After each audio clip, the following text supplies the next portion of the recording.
Alltalk, the Geekbox Community Podcast. This is episode number 53 for the week of February 11th, 2013. I'm Dakazu from the Geekbox Forums, and who else is here? Holding Dark Fox, 5-yard penalty. Master Higgins. Mr. X. And Totoro. That was a very topical joke, Darfox. Is it? Because it's kind of late when you guys hear this podcast. But Yeah, it's going to be totally late. we're recording on this day on Super Bowl Sunday. Yeah, so wait, but you said it's the week of February 11th. You're a week late. Yeah. We're recording this in the past for the future. Never mind. God, I screwed this up. I'm sorry. It's for the week of February 4th. I think this is because you saw Looper, and this is your Looper talking. Sure, let's go with that. Hey, we have a special guest today. That is true. Darfox is back. No, I'm kidding. It's Master Higgins. Hello, everyone. This is like the second podcast you've been on the community, right? I have. I was on the alltalk, which is Twin Peaks finale, which was great as well. So, yay! You know, I haven't listened to that yet. Because I was following alltalk watches as it came out and rewatching Twin Peaks, but I fell off watching Twin Peaks again, so I haven't listened to like the last 3 or 4 episodes. Let's be fair. You fell off after the resolve of Laura Palmer's murder. No, like I had seen the series before, and I actually like a lot of stuff in the late later Twin Peaks. But I forget what it was, but something in life. Maybe I started watching some other TV show that I wanted to watch more than rewatch Twin Peaks or something. Well, everyone should listen to that episode because it's fantastic. They Get should back listen on the to. horse. They should listen to all of Watches, really. You should just listen to all of Alltalk.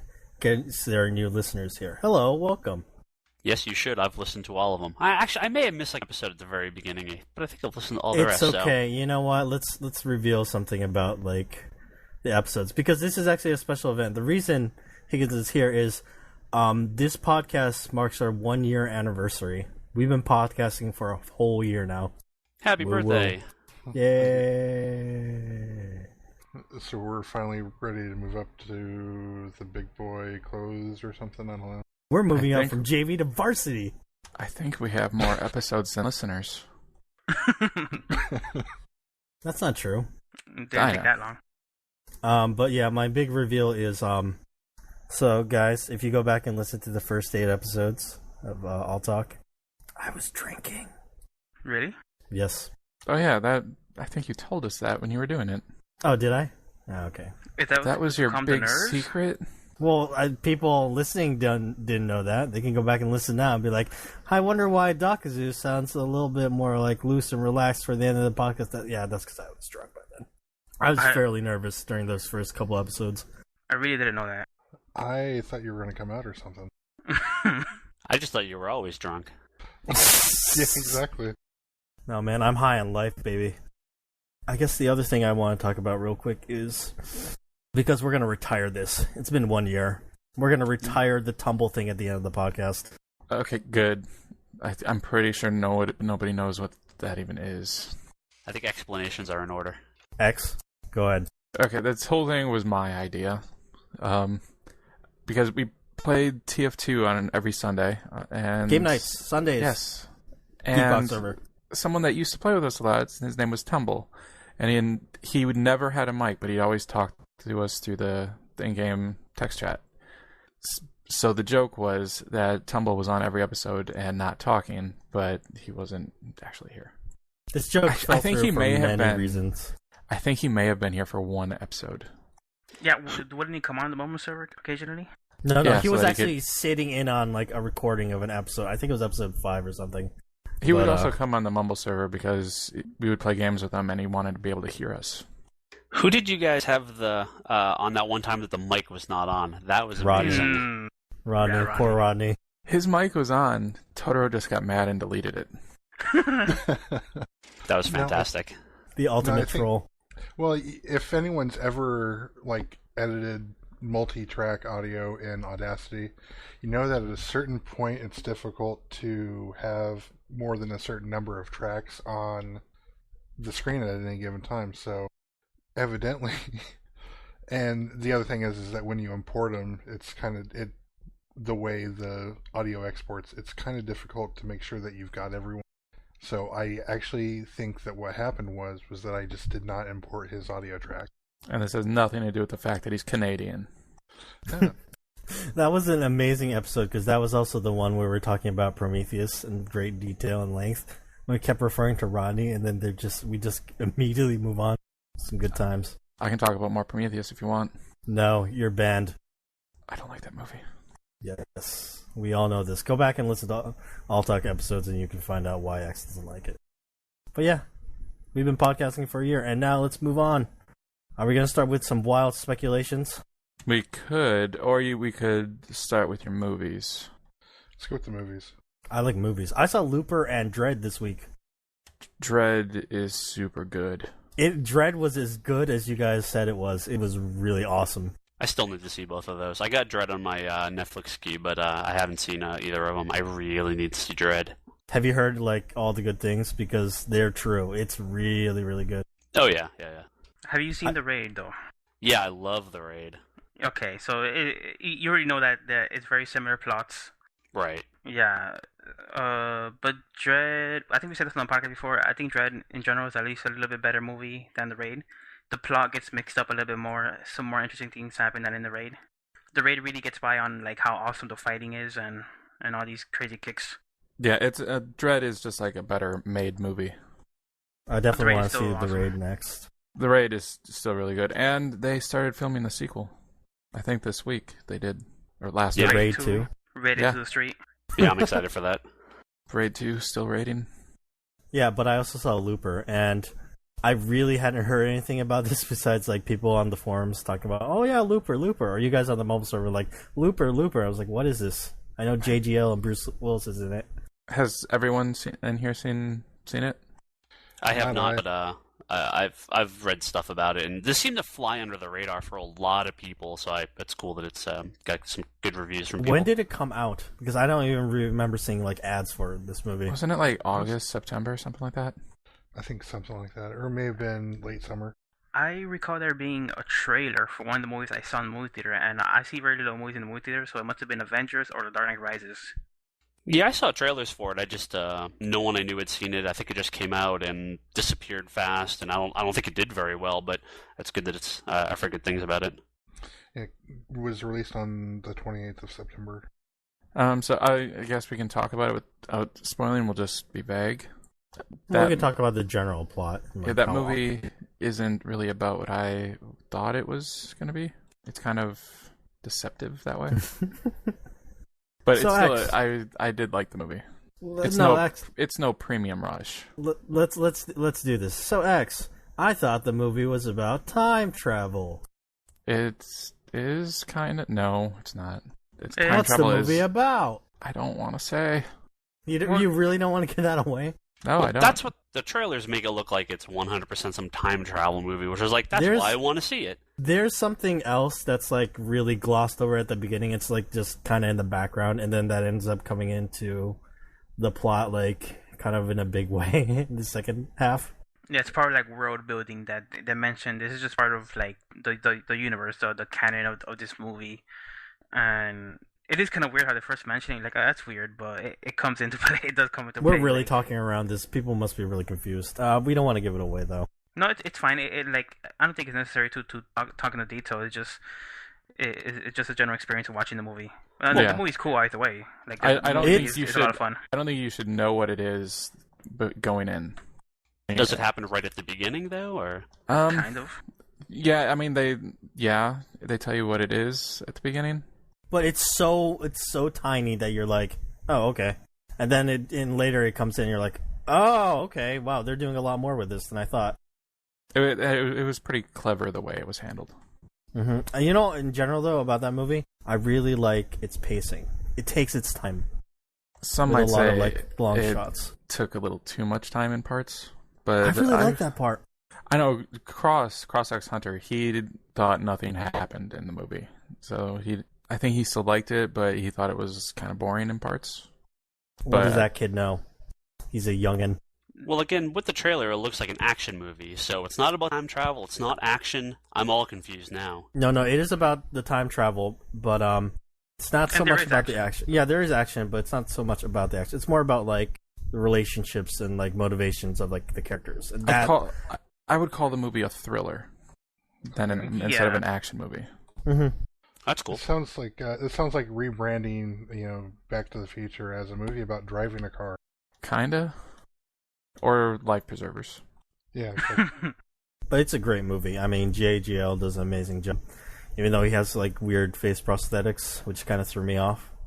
Yeah, to make it look like Bruce Willis. Yeah, he's supposed to play a young version of Bruce Willis. They're supposed to be like the same person.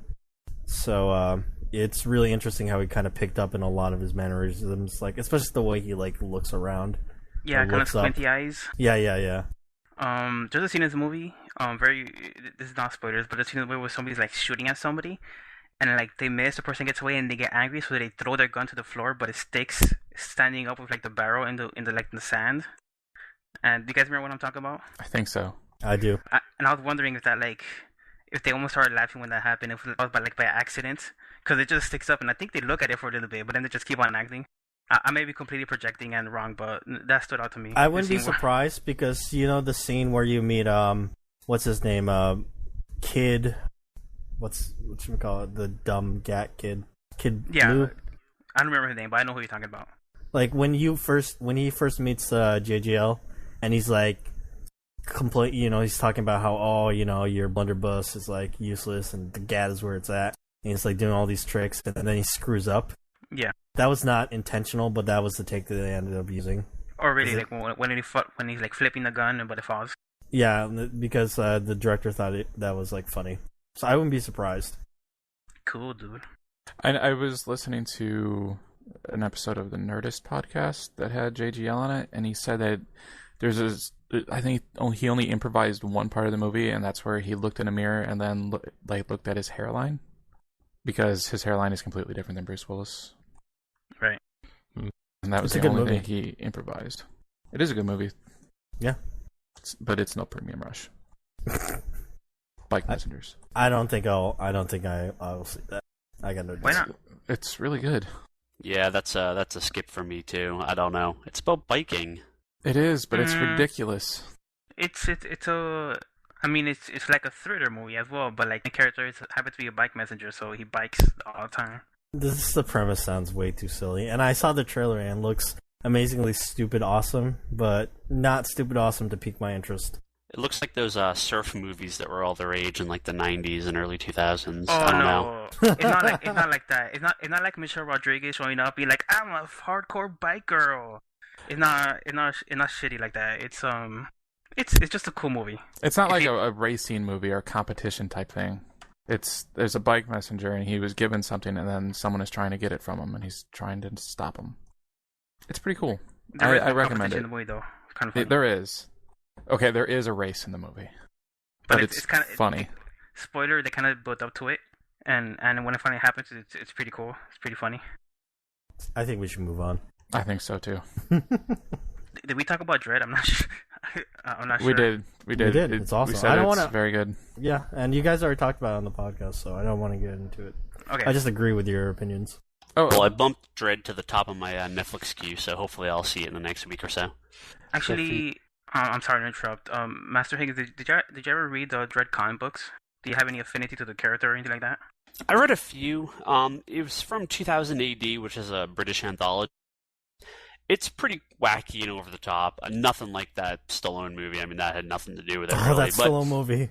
So good. Oh, it's so bad. But no, I mean, the comic's pretty cool, but there's just, it's like American superhero stuff. There's just so much out there. There's no real good place to start. You just kind of grab whatever. Garth Ennis, who was a popular writer, he wrote a lot of really good Dredd stuff. But again, they're all kind of just, there's a loose continuity. You can kind of read any of them, so. Do you know if this movie is based on a storyline from the comics? Or do you not know what this storyline really is? Yeah, I don't know. Okay. Wait, I have a quick question for Higgins. Is your favorite person and Ryan Scott's favorite person Mark Millar? That Mark Millar, is he British? Yeah, he's Scottish, I think. Yeah, he's Scottish. Yeah, he's in the extras of Dredd. Because there was a person popped up talking about Dredd during your featurette, and I was like, it said Mark Millar. I was like, wait a minute. Just like the special feature stuff on the DVD or whatever. Yeah. Well, if he was an extra in it, then there's a good chance he got killed. Well, he's doing all the I think he's overseeing the Fox movies. Is that what it is? Like the Fox superhero movies? I think the X-Men series. Yeah, so he's a Hollywood guy now. I mean, he does a few comics, but whatever. He's mostly ignorable. Have you guys heard about the new X-Men movie? Like the casting news? What? Everyone? Yeah. Yes. Pretty much everyone from the entire series has been picked up, except Cyclops. Everyone is back. Totoro, you want robot? Yeah, it's both Professor X's, both Magneto's, everyone from the old films, everyone from the new films, and Days of Future Past is a time travel story, so yeah, makes sense. But Wolverine isn't in it, is it? Yeah, he is. Oh, he is. Oh, yeah. Hugh Jackman's Oh, gonna be yeah. in it. Yep. Oh, no, that's some hot shit then. I didn't know that. I only had heard the old characters, the Professor X and Gandalf. But Professor X Ian. died in the last one. Yeah, they would do good to find any way they could retcon anything about the Last Stand. That's Yeah, true. I'm assuming Last Stand just didn't happen. I hope so. But they're bringing characters in that were introduced in that movie. I think. Like, wasn't Kitty Pryde wasn't she first in that movie? No, she was in the first X movie. Oh, was Very she? briefly, but Yeah. Well, I don't know why they're doing this. What do you mean? Because, like, the continuity and timeline in, like, the X-Men movies are so messed up. Like, why do you want to bring all these characters back? well, if you think about it, like it's not really that messed up. The only thing is that the third movie is just a really poor movie, and that's the only really messed up thing about it. But like X-Men 1, X-Men 2, they're pretty good movies, and First Class was a really great movie, and And as far as the timeline goes, the first scene of First Class is the same first scene of the first X-Men movie. yeah. Yeah, that threw me the first time I saw it. I couldn't. What tell about if the it was... Wolverine movie? The new It's one kinda or fucked the up. one that's Yeah. out now? The one No, that already came out? Origins. Yeah, that movie's bad. Actually, I didn't hate it as much as other people, but that movie is really weird with some of the historical things. It had a random Gambit appearance. I laughed out loud when in the beginning montage or like credits, like they were showing scenes of Sabretooth and Wolverine being badasses throughout history or whatever, and it shows them like I forget was it like D-Day? Was it like in like Normandy? Like they're landing on the beach and then they start like running on all fours throughout the beach, getting shot at, and it just looked stupid as hell. And then a memory bullet at the end. That movie is dumb. New one looks good. Is there a trailer out for that yet? No, just screenshots and posters and stuff. So hopefully it can't be worse. It would take some work to make it worse. I'd be almost interested to see what that would look like. Almost. Any other movie stuff? Oh, should we talk about Joss Whedon real quick then? Sure. He wants to. He said in an interview this week that he wants to revisit Firefly. Is this just him talking, or has he gotten some sort of winks by like executives saying that maybe you'll be able to do it? Or I was think it just it like was just him talking, but I don't know. I mean, he's built up a lot of clout with Avengers, so he now has probably the power. Was this back. just like some interview where some Firefly fan was like, "Hey, you should do that," and you're like, "I'd be interested in that." No, I think it was an interview, but like he brought up the fact that out of all the stuff that he's done, like he really regrets the way Firefly went down.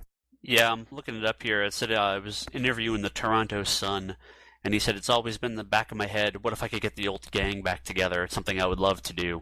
So, I mean, they had that big cast reunion at San Diego Comic-Con last year, and there was a TV special that they aired based around Firefly.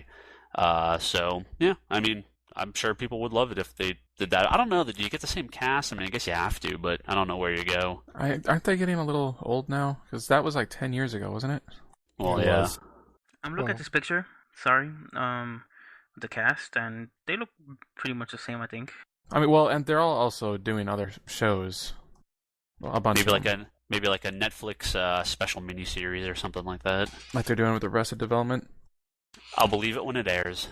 Do you think you would go back and revisit the time between the end of the show and Serenity, or would you just do post Serenity? I honestly wouldn't want them to go back to the same characters. I'd want them just to have it set in the same universe. Then maybe you can bring back certain characters. Yeah, or have like cameos by them, or make references to them or something. That makes more sense. Could be like Firefly, The Next Generation. Well, it'd be weird if it's 10 years later in our time and it's, 10 years in the past in their time and everyone's looking all old and not like they were in the movie. It'd be I don't know. I don't know if they could do it. Yeah. Mm-hmm. I just want to see a return to Jamestown. I'd like to see a prequel like episode of that, but of like how that happened. But there's comics and stuff for Firefly that like fill in the gaps, right? Yeah, there's like 3 or 4, I think. Cool. Did you guys know that in preparation for Higgins being our special guest, I actually read an American comic book? I know, right, Higgins? It's a big deal for me, big manga reader. This was one that I had recommended to you, right? Yes, this is. I've still been reading Invincible, so I just read Invincible 100. It was a big book from last week. I think I'm like 30 issues behind on that. They do some very superhero-y stuff in that issue. I don't want to talk spoilers because X isn't caught up, and like we shouldn't talk about spoilers in general. But some of the plot stuff that they do, it's, they're like, "Oh man, this is a big deal. It's issue 100. Things have been happening. What's gonna happen?" And then they do some things that are very like typical and these kind of big superhero events. But the kind of cool thing is they immediately, oh man, I can't even say this. It's so hard to talk around. Higgins, do you read Invincible? I'm way far behind on it, but I mean, I did flip through 100, and yeah, it's a little crazy what they do. Yeah, just kind of like the things that like I actually don't like about superhero comics because they're crazy plots and stuff like that. They do a lot of that, but that's what's so great about them. Yeah, but it's either you like that or you don't. In my case, I usually don't. Well, it's negative to me. That comic had the story arc of the Invincible War, where it was just the Invincible from a million universes all fighting. Yeah. So is it more ridiculous than that? It's like I would say on the same level, like same type of superhero craziness stuff. Okay. He also went into a Spider-Man comic. Yeah. Yeah. It's Marvel team up, I think. But Dakazu, you're always like, oh, I don't like American comic books, but manga does some pretty crazy crap, and when you compare like your Naruto's and your Bleaches and your long running series, there is long running and crazy, and in some ways less change happens in those books than some of the American stuff. So I'm gonna ding you on that one there. Oh, you can if you want to ding me on Naruto, that's fine because I was so pissed, and this is spoilers. I'm gonna talk about a very specific spoiler on Naruto for about 10 seconds.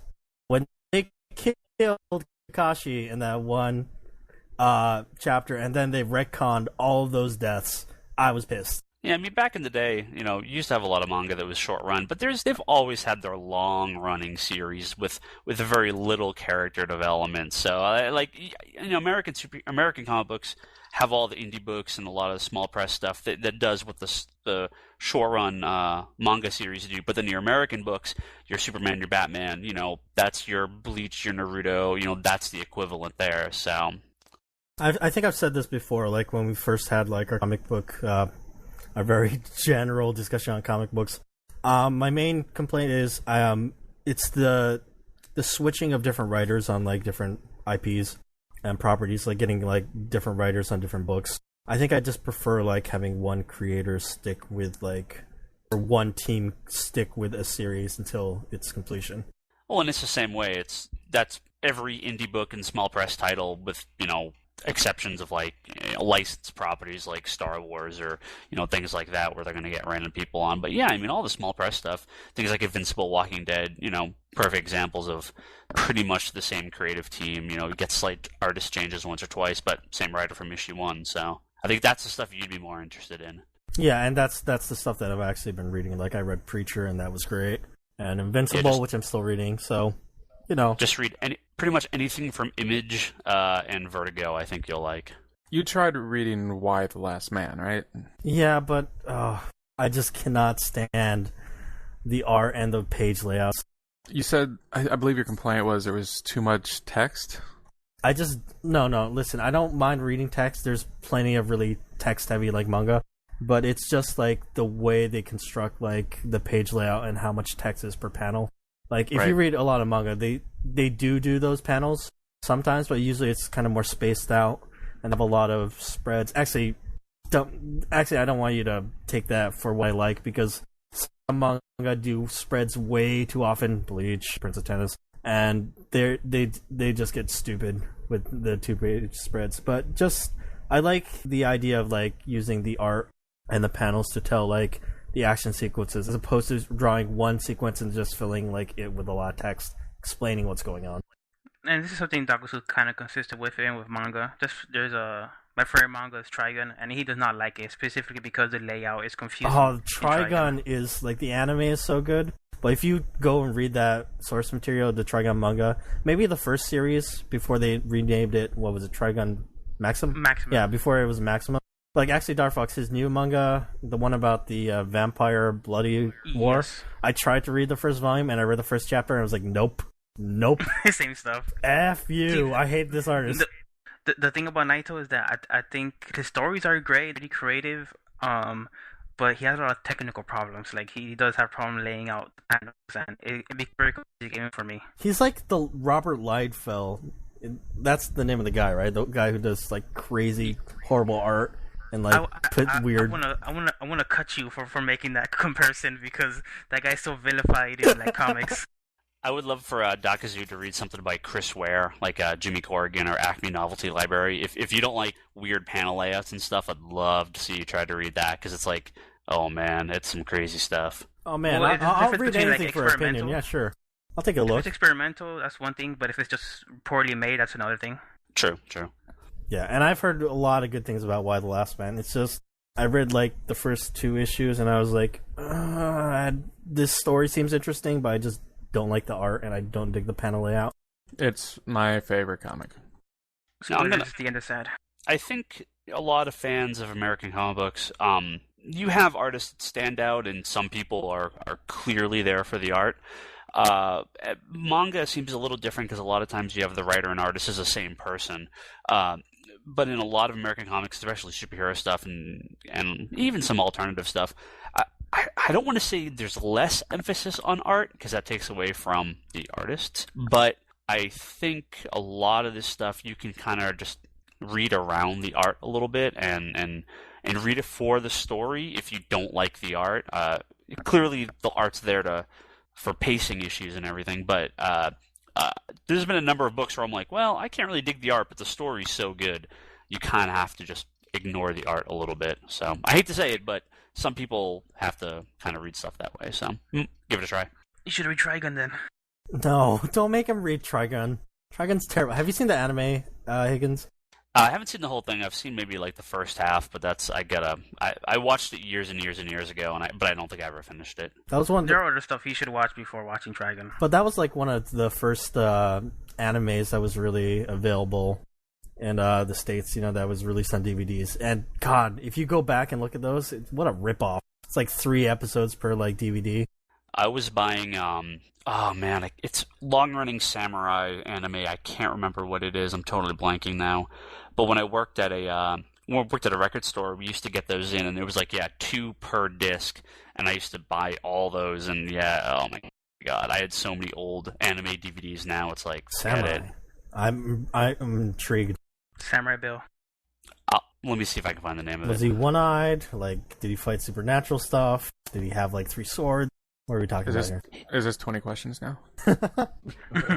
He wasn't even a samurai, I don't remember, but he was a guy with a sword, and it was all fantasy times, so. Yeah, I don't know. Should we move on? Oh yeah, we can move on unless Higgins wants to give me a very specific comic book that I should like look at so I can rage. Let me think. I'll get back to you. Okay. Let's move on next. Why don't we move on to our wild speculations that you wanted to do? Oh, the PS4? Mm-hmm. Well, last week there was that announcement from Sony saying the future of PlayStation is going to be on February 20th, was it? Yes. So the announcement of the announcement? Yes. And then... Essentially. Yeah. And then when that happened, all these sites started saying, we have multiple sources saying this is definitely the PS4. Well, even before that, there were a lot of rumors and stuff. There was a specific quote about a month ago that said the PlayStation 4 announcement is in weeks, not months. And people were like, "Oh my God, it's gonna happen very soon." And he was probably a little bit off because it's probably been like a month and a half, but it was fairly accurate, meaning that it was very soon. So people were expecting Sony to announce soon, even though Kazurai said that he was going to wait for the competitors, meaning Xbox, to make their move first. But that would seem like a bluff or whatever, because they're almost certainly going to reveal it like in 3 weeks. Yeah. So I have a question. Sounds like they just got tired of waiting. What is your question? My question is that they aren't just going to reveal the new systems. Are they actually going to be available this year? I think so. I think they're definitely available this year. It's just a matter of when. I gut feeling, and I am obviously not in the video game industry or even in the enthusiast press world. I'm just an IT analyst guy. So my gut feeling is that I think you're going to see something in September, maybe late September, early October. I think it's going to be October or November here, and then maybe like early next year in Europe. That's what some people are saying. Isn't it always like October, November, December for console releases, except for like handheld stuff? Yeah, they want to get it out before Thanksgiving because Black Friday is such a big sale day. Right. So PlayStation 4. Yep. Well, there's rumors about like the controller. It's the original. Well, actually, so there's been rumors about the controller was gonna like split apart and be like the Wiimote and the Nunchuck. Well, that's because they have a patent, right? Yes. Or does that? Yes, they did have a patent where the DualShock splits apart. And then and like it's funny because it looks like the guy's holding maracas. Yeah, because it has like the move like ball on them too. Yeah, exactly. So it looks kind of silly. Yeah, it looks pretty ridiculous. Afterwards, there was a rumor fairly recently that it was going to have a screen inside of it, similar to like the Wii U, except a lot smaller. So basically, every controller was going to be its own like PS Vita, except without like all the hardware. It was going to be like synced through air. And now the latest rumor people are pretty adamant about, which is that it's not going to have an actual screen. It's just be like a touchpad in the front and in the back, similar to how the PS Vita has a touchpad in the back. Which can be interesting, but I don't know exactly what that could be used for. Well, they're saying that it's not going to have like the start and select buttons or the home button in the middle. It's just going to be like a touchpad there. Which I kind of don't like. Yeah, I don't like that either. I mean, it's just two buttons, and it's not like it's the X button, but I still rather have buttons than touch pads. Well, there's one rumor that I thought was really weird that I just don't see happening, and that is that it's 4K. Have you guys heard this? Yeah, it's capable of doing 4K resolution for those $20,000 TVs and 3 terabyte movies that we all own. Well, 4K. I think that it will be able to display it. I don't think there's going to be many games that can take advantage of it simply because it would kill the performance. Okay, it sounds like Dakazu is confused as far as 4K. I haven't heard about this. Is that like the new resolution for like the? Yeah, it's 4 times 1080p. No, I think. It refers to anytime you hear like something K, it's a reference to the number of lines of resolution. I think it's the vertical lines of resolution. So 1080p is 1920 by 1080, so that's 1920 vertical lines of resolution. So 4K would be roughly 4,000 lines of resolution. So yeah, it would essentially be 4 times. I remember hearing, I don't know if this is accurate, but the point of 4K technology was for big TVs because a lot of big TVs that are like 60 or 70 inches, 1080p does not look as good in them because of the pixel density. It's basically this really high resolution is spread across a really huge screen. And I remember someone explained that the whole point of 4K is for extremely giant, exuberant TVs that only rich people would have. Right. And they've also got it in the movie theaters as well. I've seen a lot of the digital releases have been 4K recently, which makes sense at that size. But the 60, 70-inch 4K TVs, we're talking 20, 30 grand, and they just came out. I mean, we're not going to see those in people's homes for for a console generation. I mean, there's just no way. This is like trying to introduce 1080p stuff back when everyone was still rocking the 27-inch regular TVs. Console generation has lengthened. If you look at like the PS2, to when like the PS3 has come out, it's been a long time since they released a console. This is the longest it's been between consoles, right? I think so. Yeah, the 360 came out in 2005, so 8 years. Well, I think there was a couple reasons why they didn't want to release as early as they did with the 360. Well, they were still selling. But they killed that They killed the original Xbox when they did jump to the 360. They did. And that right now, because like the original Xbox had some good games, but it wasn't as vibrant as the PS2 was. Well, nothing was. Yeah. Yeah, I think Sony handled it relatively well because they let PS2 breathe a lot, and when PS3 came out, then like the PS2 died instantly. They just recently like stopped manufacturing PS2s. Yeah, that's crazy to me that they were still making PS2s to sell. But I guess around the world, if you're not on top, third world countries. Yeah, it's still. Also, if you have like a 4-year-old, are you gonna get them like a PS3 or 360? Or are you gonna get them a PS2? I would get them a handheld. And then they eat it. You're such a irresponsible. I wouldn't get him a Vita. I'd probably get him like a DS, maybe a DS Fat. Game Boy Advance. Those things last forever. They're durable. Get him the old Tiger football. Yeah, another thing they're saying about the PS4 is that it's going to be able to record the last 15 minutes of your game without hurting the performance. Oh yeah, another rumor that came out with the touchpad that it's going to have an extra button called the share button, and the PS4 is just going to be constantly recording your stuff like a DVR or something. Is that for like YouTube uploads and easy Let's Plays and stuff like that?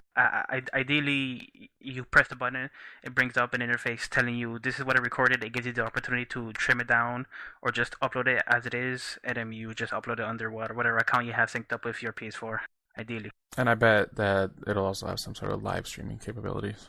I would be disappointed if it didn't. If it actually does do the 15-minute thing, but it doesn't let you live stream, that would be kind of a bummer.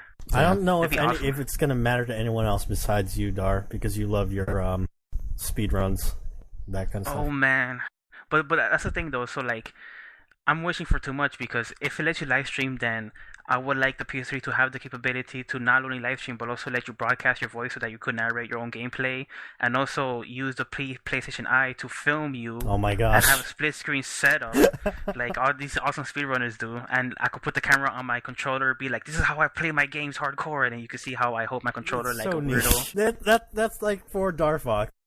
Yes, even if they do live streaming, I seriously doubt it's gonna be like such a robust feature like that lets you like split screen, create your own setup like XSplit or whatever. I think you want a bit much. I think so too. But even live streaming, even if you can broadcast your voice, that'd be pretty cool. You might be able to do your voice. I mean, you can hook up a headset to a console. Do you think it will come with like a built-in eye? I hope not. Oh, built-in eye will be dumb because you could put your PS3 inside a box. Some people have it in an entertainment center, right? Yeah. But an included eye would be neat. Some people have said, like, people say that the next Xbox might have a Connect 2 coming in. Some people say the same thing with PS4 with Move. So who knows? It could happen. Who knows? I hope they don't put the camera and stuff in with it because that's just going to increase the price. Camera's kind of cheap. Maybe it will be like the PS3, where you know how the PS3 supports external hard drives. They'll just allow it to be open enough that you can hook up any kind of webcam. You can do that with the PS3. And there you go. Yep, and that'd be nice. Can we go back to the pixel density real quick? Because I don't see why they shouldn't do it. The 4K? Yeah. It'll... Is it really expensive, or...? It will kill the performance of games if it's 4K. Yeah. Because the processor needs to render so much stuff. Well, I mean, look at what is out there now, and I mean, they can... I don't know that I've seen very many games that push really good-looking stuff at like full 1080p. Well, on the console. On PC, it's everywhere, but on consoles, no. I think like Guitar Hero could do 1080p. I was just thinking that if they want to future-proof it, it might be like good feature to have. That's all I was thinking. It'll probably be able to play 4K Blu-rays. Maybe it'll up-res or something. See, that's nothing. No, I hope not. Well, they native or nothing. They are releasing mastered in 4K Blu-rays. Yeah, but it's still just the 1080p. resolution. Yeah. And I don't want something mastered in 4K. I want something mastered in like 8 or. I think that they, like even a year or two ago, they went back and remastered The Wizard of Oz, and I think either 8 or 16K. I know they're redoing the Star Trek: The Next Generation for Blu-ray, and I believe they're actually going to taking it higher than 4K. Higher? Yeah. Yeah, like 8K. So that in the future it'll be super easy to release it on new formats. How much are these TVs going for right now? Super expensive. Like $20,000. At least. That's for like a 10-inch. But prices of HD TVs came down like pretty fast. Well, It took like a year or two. Well, it took more than that. I think part of it took. I would say 5 years. They had to get the glass right. But with right. But with 4K, your major bonus is at the 60-inch and higher, and so you're talking some pretty expensive, pretty hardcore, TVs for people that I don't think many average people are going to be buying 60-inch flat screen 4K TVs anytime soon, regardless of price. I mean, it's just a size issue. It's for people that get them, cool, but I just don't think we're going to see them everywhere. There's probably anything right size. I mean, who really needs like a 60-inch in their small apartments? I would love to have one, but I don't have the money or the space. Well, just because those are the only sizes where you'll be able to notice, that doesn't mean that they won't put 4K into smaller TVs. Like there'll be like a 40-inch 4K, but it'll be pointless kind of because you really won't be able to tell the difference. Right. Yeah, It's Kryptonian. Well, I can only speak for myself, and it's like right now in my living room, I just have a 50-inch, and it's about as big as I think I'd want in my living room.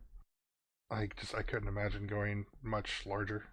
Yeah, our living room is actually the side of the house, so it's actually a really big wall. I mean, I could mount a 100-inch TV on here if I really wanted to, but I couldn't sit in any of the chairs I currently sit in to watch it. I'd have to sit in like the back of the room.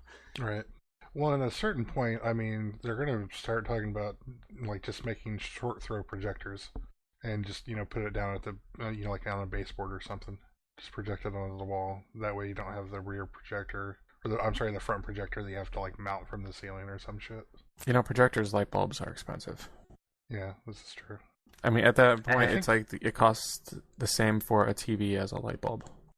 I personally think I'd rather have a 50-inch 1080p OLED screen rather than a 60 or 70-inch 4K. Yeah, I'm way more interested in OLED.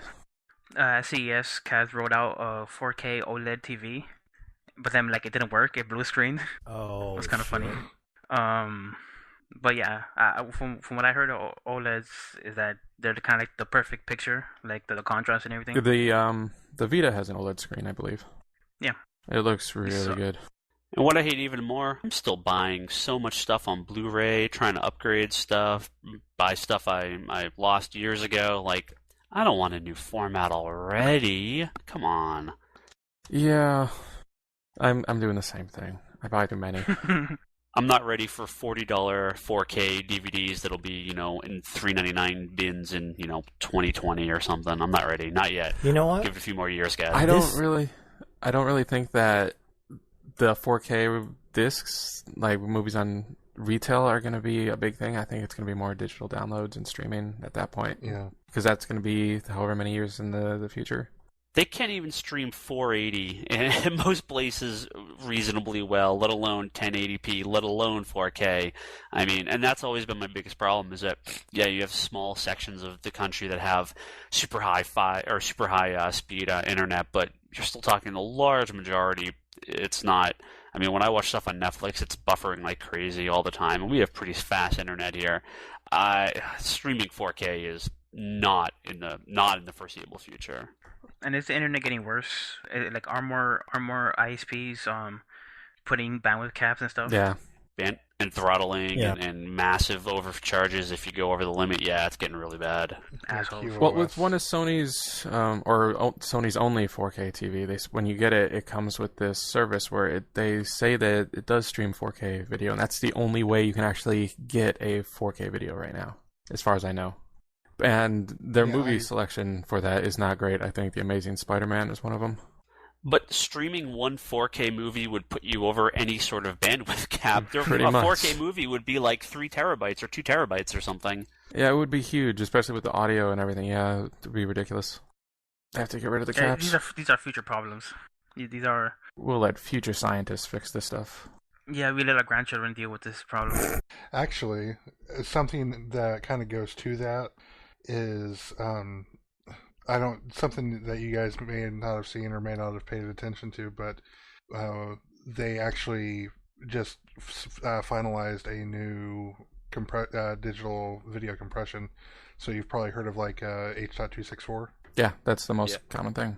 Yeah. Yeah, they just finalized H.265, which I think they were saying was going to like either have or quarter the amount of bandwidth needed to stream like a 1080p video That's over the internet. cool. So that'll, as those things get better, but I don't want to have these videos come down with these huge like color blocks in the image. Oh yeah, the artifacting. I hate that. Yeah. Mm-hmm. That's the big thing. That's a really big pain in the butt if you've ever had like IPTV. I have not. I had Universe. I had Uverse at my old place, and it was pretty bad. I've heard mixed things about Uverse. It's I preferred my internet service through AT&T compared to cable. Well, yeah, that was fiber, right? Mm-hmm. That would have been nice. Well, it's fiber. It's fiber to the node, which means that there is this. It's fiber. All the network is completely fiber until you get to essentially this node in your either on your street block or in your neighborhood, and then from there it's essentially Cat 5. So I mean, from there you can. But I mean, at that point, if it's just over the Cat 5, then what's the difference at that point? It's 100 megabit a second. Yep. Man, I'm really pissed because when we moved here to Hawaii, like our old neighborhood in New Jersey, like they got Fios like right after we moved. So pissed. Yeah, That's how it always goes. I've actually heard that across the river in Louisville, they've got Fios in certain areas. The thing is, I moved to a So- place I'm never gonna get Fios ever. Don't So say never. Yeah, you're probably lucky to have whatever it is that's available. Pretty much. Well, eventually, just your phone is going to have better internet than everything else. You'll just get everything through that. We kind of wandered away from PS4 wild speculation. I think there's going to be some PS4 games. I don't think it'll have backward compatibility. I don't think so either. That'd be a bummer. To That's a bummer to me. PS3? Yeah. No, That would be the worst. it's a different processor Yeah, architecture. it's like entirely. basically it has like a standard PC processor in there now instead of the Cell, and the Cell was super weird, so all the games were made special for it, so it would be super hard to emulate it on anything else unless they would throw a Cell processor in there. Yeah, which couldn't they? Haven't that become? I assume it's not trivial to like fabricate it to manufacture it, but it must have gotten way cheaper since it first came Well, out. that's what they did with Yeah, the it had to- PS3 when it first launched. They put the PS2 chips in there, so they had hardware Yeah, backwards and- compatibility. Yeah, the Wii U has a Wii inside of it that plays the Wii games, so you kind of have to do that. But I mean, it took me a while to get a PS3 just because of the price, and I eventually got it because of just as a Blu-ray player. I ended up getting more games than I expected for it, but yeah, I don't know. That's a hard upgrade. I mean, I think the PS3 was so successful once we had the price drop because of the Blu-ray capability. I just don't know if we're going to have quite the same success with a PS4. Games obviously will sell it, but I think a lot of people bought the PS3 as a Blu-ray player first. I think it's going to be the services that sell it. If they offer some new awesome, just services with it, like what it can do other than games. Are you talking about s- built-in s- Netflix speaking- and that Yeah, kind of stuff? yeah. Speaking of the share button, I bet that's either completely throttled or completely hidden behind PlayStation Plus if there's some sort of bandwidth for you, how many stuff you could share to your servers.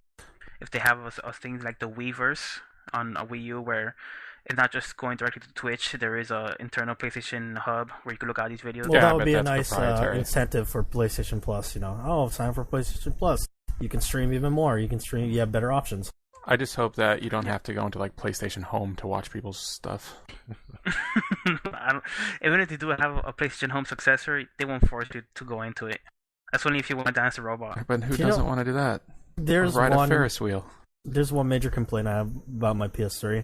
That's that I don't have like universal voice chat.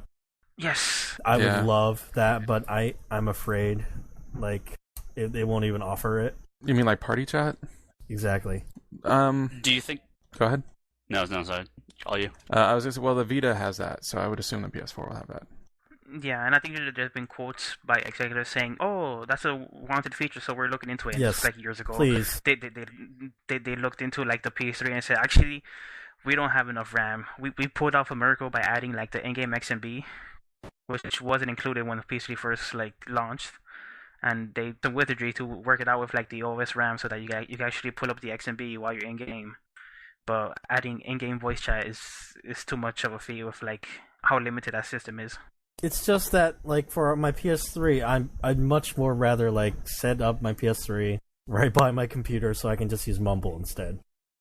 It would be really cool if you could actually, if companies could do third-party apps, and I could talk to you guys on Mumble through my PS3. That's like that's a aspect. That's a dream. That's a aspect right Yeah, there. it may be like I was talking about services. Maybe it'll have an app store where anyone can make things for it.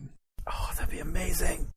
That'd be great. And they talk about the PlayStation mobile stuff, where like the PlayStation platform on all Android stuff. I'm sure that's gonna play into PS4 at least a little bit. Yeah. Well, that's what Nintendo's done a little bit with the Wii U, is that they're ready to have their Facebook and Twitter outputs, and they have the Wii their little Wii universe thing that you can kind of put all your stuff out to your screenshots and everything. And it sounds like if they do the same thing with the being able to capture the last 15 minutes of video, I wonder if they'll do more communities than just like an Xbox Live or PlayStation Home thing, and actually have like a full-on, message board, forums, all this stuff built into the PlayStation. Home. Will Home make it to PlayStation 4? No. I've used it once. Has anyone actually used that? I've used it a couple times. I think I went in there and I played poker with someone. Or chess. These people might be lying, but there's people on the internet, respected video game journalist people, who claim that PlayStation Home is a secret moneymaker, where there's a big community on there that's constantly buying T-shirts and furniture to decorate their home and a lot of stuff. So if they actually did break even, from a business perspective, if they actually did break even and it actually did make them money, then they might just bring it back. But let's be honest, it's not going to be like the main interface for PlayStation 3. Sorry, that's my wondering. Definitely not. I don't doubt that people are using it. I mean, people have spent so much money on Xbox Live on T-shirts and little floating things that fly around your avatar. I mean, I'm sure it's a huge cash cow for them. But I've never known anyone that's like, oh yeah, PlayStation Home, I use this on a regular basis. I've never heard this. I know there are people that use it regularly, because I remember reading this story of I think it was a few months ago about gangs in PlayStation Home that would go around just like cyber bullying people in home. What? Wait, what? Yes, that's incredible. I think one of my friends I was going to mention that one of my friends, a few months ago, he would be on Home like all the time, and I asked, "What the hell do you do on there?" And he says, "Oh, I just go around with my posse and we bother people." What? So I think he might have been one of them. He might have been one of these gangs that are cited in this article. It's ridiculous. I'm going to start using Home right after this podcast. It is great though, because you could switch your avatar on the fly, your pre-constructed avatar. So you just make like a hot girl avatar, and then at least this was maybe they don't care now, but in the beginning of Home, you get like a crowd flocking around you, and they try to start talking to you, and then you could just go into the menu and switch it to your ugly fat male avatar, and they all disperse. They're like, "Oh shit, it's a trap." That's amazing. I think people just use Home to grief other people and pay money for T-shirts. And couches. I think Home is just Sony's way of griefing the rest of us. Do you remember when Home was announced and there was people saying that it was going to be great because it was going to take the place of the XMB and you would have to go through it to get access all your games and stuff in your friends list? Did people actually say that? Yes, on the one message board that I used to go to, out of lack of options. Yes, I don't know if I should say what that message board was. Was it GameFAQs? It was not. It was worse than GameFAQs. Was it GameFAQs? Okay, I'll Was just. it that- It was the IMDb game message board. Wait, why? Because Why would you do that to yourself? because IMDb? I was bored at work, and IMDb is one of the only sites that's not blocked. So it was my only option, and this was before like I had a smartphone and stuff. Yeah, I remember people being kind of interested in it and kind of excited, but not because it was going to replace the interface. It just seemed like an interesting MMO-like experience. And then it came out, and there was no reason to use it. There was nothing to do. It was a barren wasteland. I actually played a lot of pool on there. I played pool for like 2 or 3 hours one time. Is that It's just kinda because of your friends? Like they're like, "Hey, let's do something." No, we don't have games that match. Let's all do home. No, I went there by myself. I just checking this place, like, oh, what's up with home? And I just played pool because the pool interface was like easy. That was the first time I actually ever played virtual pool. I think instead of TF2, we should start having home game nights. No, oh my god, no. It sounds terrible. We can all ride a God, Ferris wheel. You have to download like 8 gigs to get it to boot up. So it's a big thing. Yeah, I know. I don't think I even installed it on my PS3 after I had to get a new one. But I think there's going to be some games announced. I don't know if they're going to be announced with this announcement on the 20th, but like probably Infamous 3. And I think Infamous... Or whatever Sucker Punch's working on. I think Infamous and Infamous 2 are two of the best superhero games ever made. Definitely fun. I got the first one when they did that The hack. that hack, like, hey everyone, here's some free games. I still need to play it. Me too. The first one's pretty fun. The second one is definitely a lot more like polished. Second one's pretty great. Yeah, well, I think they're both fun. Yeah, but the first one, when was the last time you played it? Because it's slightly rough around the edges. Since I first played it, when it first came out. Yeah, it's slightly rough around the edges. A lot of open world jank, a lot of like weird janky stuff in the corner. You're like, what's this person doing here? Just walking back and forth, wigging out. I just remember using my electricity on like the railroad tracks to get going really fast, and then jump off, and then hover across, going super fast, and just get across the city in like 2 seconds. That reminds me that game would kill the battery on your DualShock, because when you're on the railroad track, it shakes like a motherfucker. Like it never stops shaking. Like it's shaking like a crazy person. So I always had to play that game plugged in, because if not, my DualShock would like, discharge like in 20 minutes. Random aside. You guys think there's gonna be target renders? When the PlayStation 3 was announced, they had a bunch of like CG stuff saying, "Oh no, totally, that's real time." And the PS2 had that old guy's face. Old guy face? I remember they that. had the ducks. Yeah, remember the old guy face?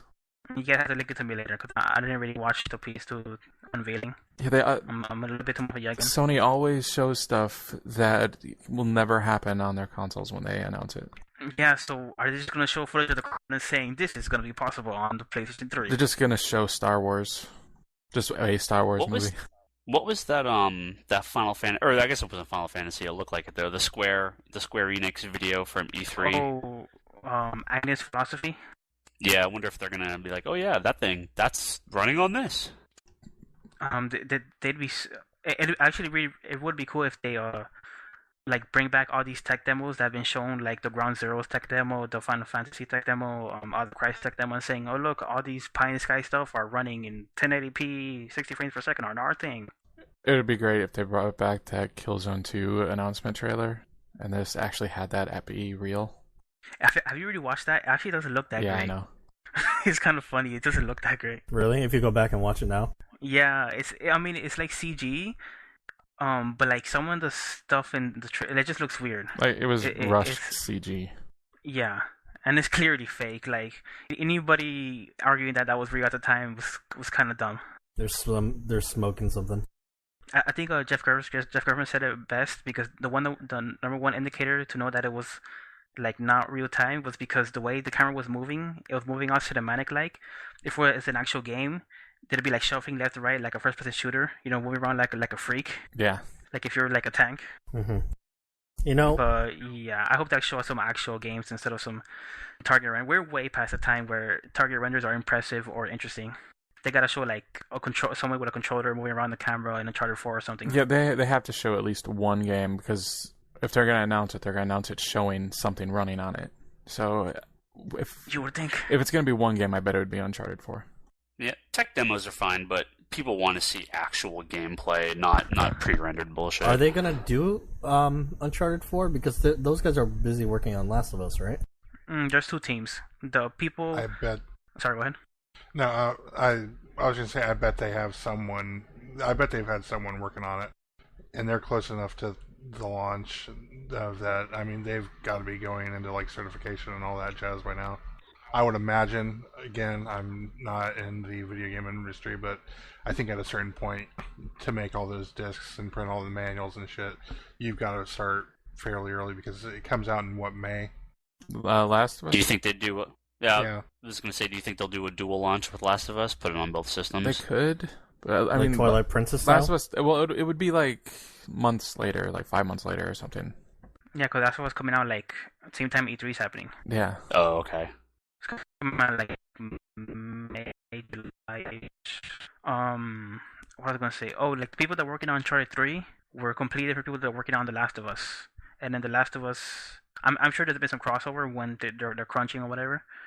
But like, there's a whole other team that finished Uncharted 3 and theoretically they're doing something instead of Last just of Us chilling is the around in the Uncharted office. 2 team, right?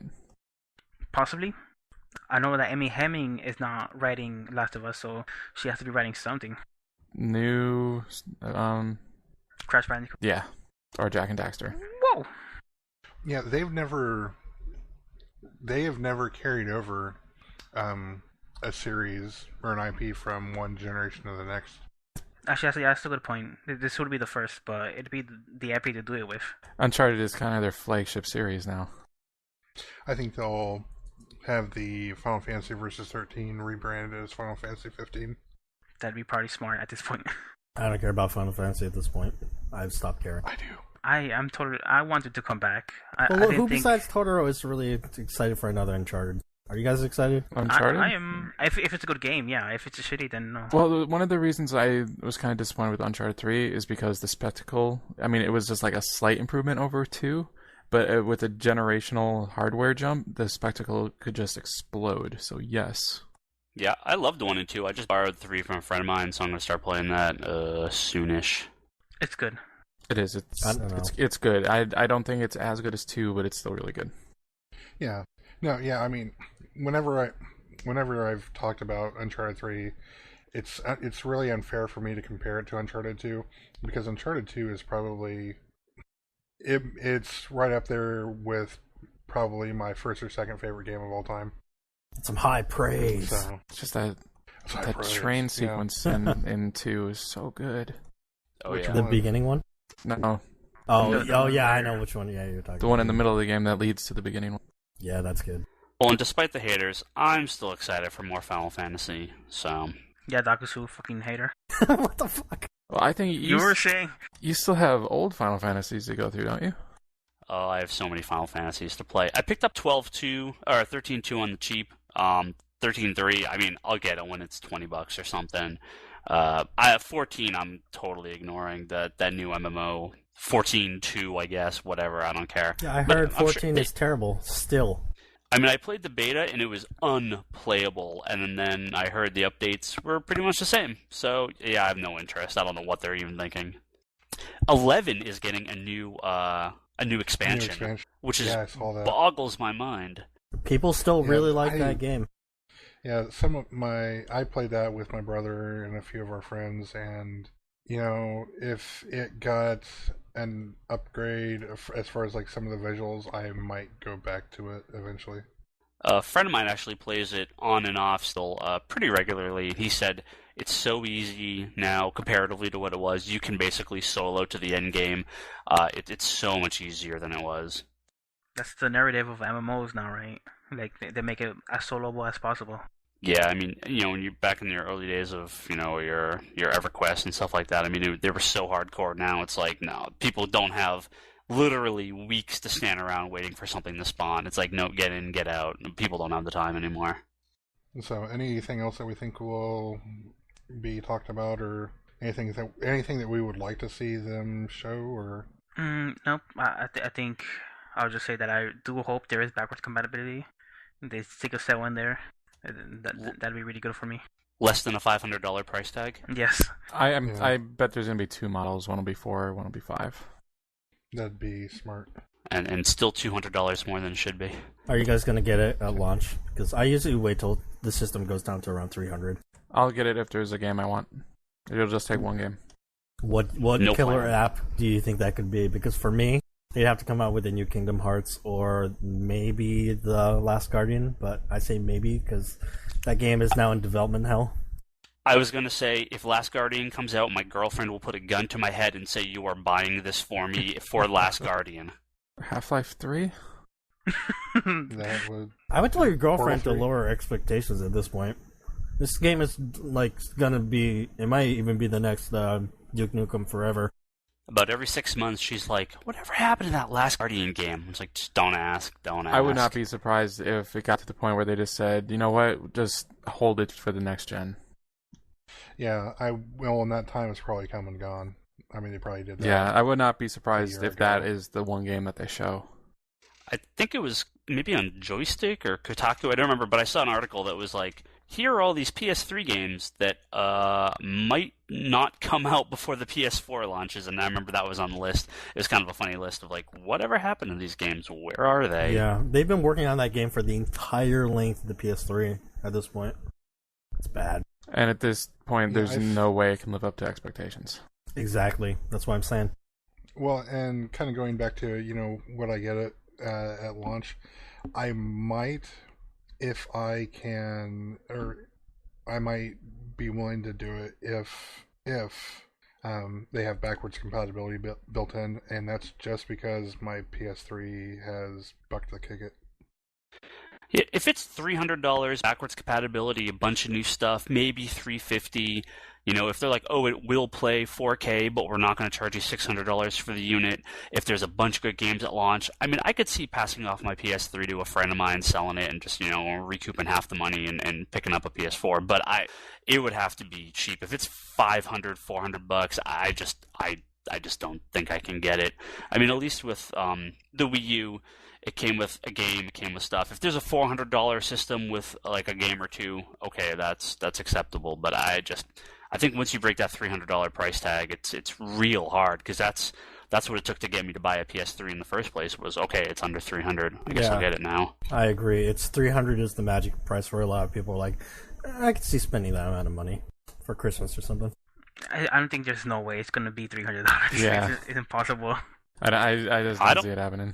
No, I don't see it either, but that would get me to buy it at launch. Yeah. So. I don't think Yeah, they'll make the $600 mistake that they made with the PS3, though. Well, that $600 mistake is not just a mistake of pricing and expectation; it's a mistake of like engineering because the piece. It was reported before they announced the price that each PS3 cost $800 to make, so they were selling that at a $200 loss.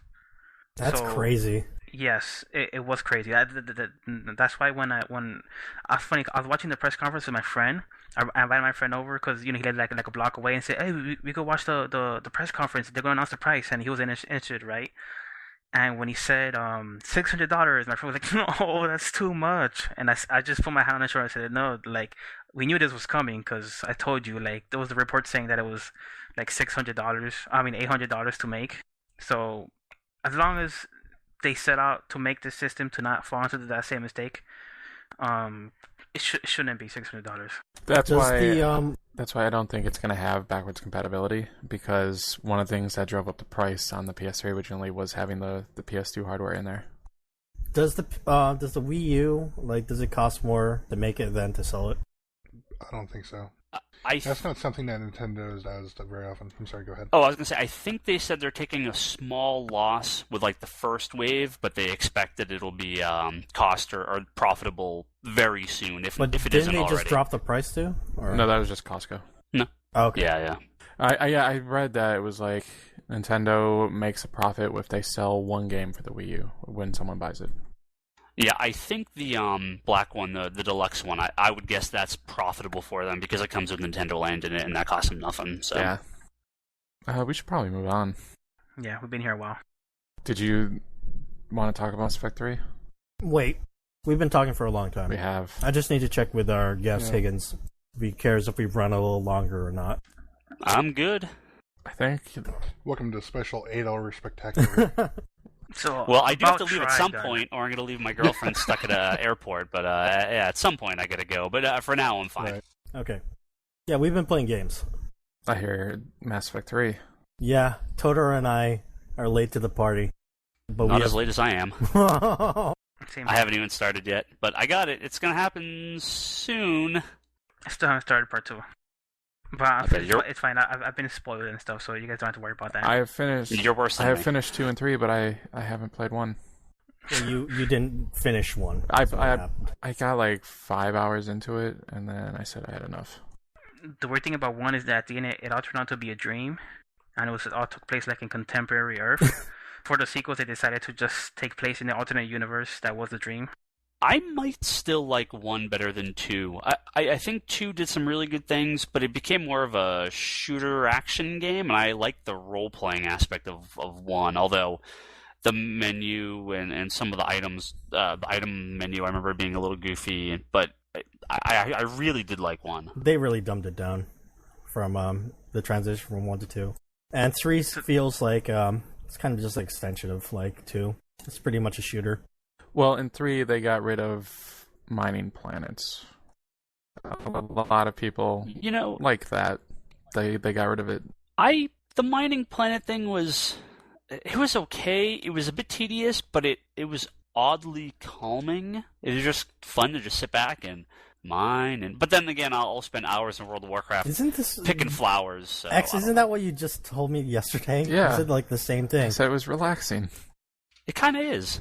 Just sit there, you launch a probe, you stuff. Could have been something done on the iPad phone though, so that you could do Well, it later. You're just desperate to have like a reason to use your iPad while you're gaming. No, I'm not even necessarily while I'm playing like that. Maybe like on my phone, like if I have like 10 minutes to At kill work, you mean? at work. Yeah, That's something that we didn't talk about. Do you think the PS4 will have like that kind of support? maybe. I Maybe assume like PS so. Vita.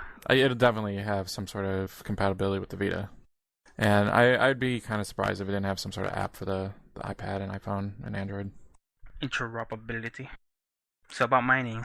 Yeah, mining planets. Well, mining is Mass Effect 2. Let's talk about Mass Effect 3. I've only started. I've only played like maybe 2 hours. I just reached the Citadel, which is only like after 2 missions. So Is it your I'm favorite really early. Citadel on the Citadel? I haven't run into that. I did run into Jessica Chobot, the reporter. Yep. Did you punch her? No, it gave me the option to either recruit her to my ship or to say no. But I said yes, and then like this little thing popped up that said, armament added or something. Yeah, your readiness So meter. I assume. War asset. Yeah. So I assume that helped. So I was like, okay, that's good. Yeah, it's a shit. I was telling X and Totoro that, man, I really wish that reporter from Mass Effect 1 and 2 show up so I can punch her again. Because that was like my favorite part about Mass Effect 2. Punching Why do you women. like hitting women? It's a joke. No, I just thought it was really We funny need that to warn your wife. in Mass Effect 1, I ended up like, because she was kind of a sleaze from what I remember, and I was playing Renegade on Mass Effect 1, and I was like, man, I'm going to shut you up, and then like he punches her, I was like, oh shit. But she remembers that in Mass Effect 2, and then you have a Renegade interrupt event, and if you do that, you just smack her. Am I the only one that played FemShep? Rodney, I know, plays FemShep, but I think that out of the people here, I think we all played male ship. Yeah, I just used the default. Yeah, I do as well. I did as well. Because all the as- created characters are all so ugly. As the FemShep, who did you hook up with, Higgins? In 1 and 2. Man, I can't even remember. I know I try really hard to have lesbian relationships, but it almost never seems to work out. But it's done by Jennifer Hale, who I love Jennifer Hale as a voice actress, so that's why mostly the reason I picked her. So she does such a good job. Yeah, I always hear. I feel like that.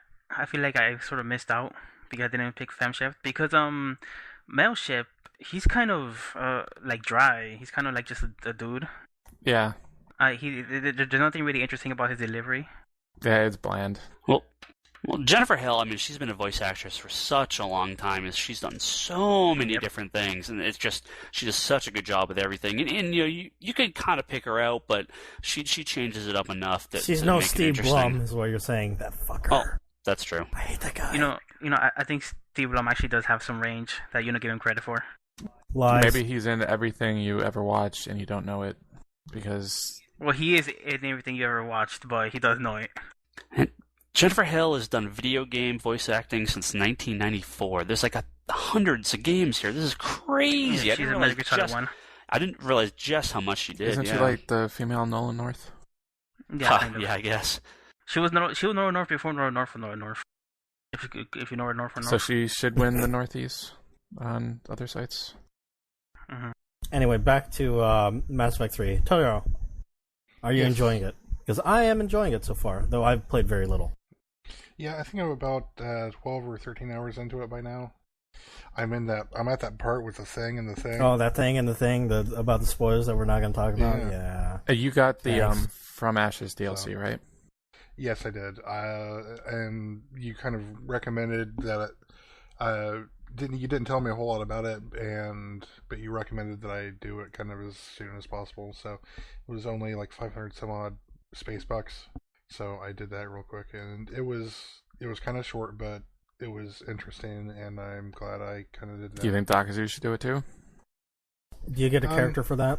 Yes, you do get a character. Because I didn't do the in Mass Effect 2 you can get that one bounty hunter dude, and I didn't do that, but it was still okay for me. Well, it's just this character that you get is kind of a big deal. That's all I'm gonna say. I'll think about it. Like, should have been in the game, not DLC. Was there a controversy about it when they released it? Maybe. It's like, Dark Fox was there? Yeah, sort of. You know what it is, right? There was a DLC that plugged in a lot of holes about like the lore. No, I'm not talking. That's Leviathan, I think. I'm talking about Yes. From Ashes, one that gets you a character. I mean, there was some, but I think the most of the outrage was from Leviathan because it explains a lot about the lore that the main game didn't. And that came out way later. Yes. So it was weird. Because it's like 6 months after you finish the game and don't care, they release DLC. are you interested to hear our reactions to because you played it with the original ending, the one that's so controversial? Yes. I don't want to hear about. Yes. But we're gonna end up like never seeing that version. Oh, you patched it? I thought you weren't going to. It auto patched. You can delete it. It sucked. Well, no, you actually have to go in and download the extended cut. Yeah, I'm gonna not watch it when I play. I want to see the original ending, and then I'll just watch the other one on YouTube or something. Because it's like, is it really that bad? I just don't know. It's not really what happens. It's how it happens. From what I understand, it's just kind of flippant. Yeah.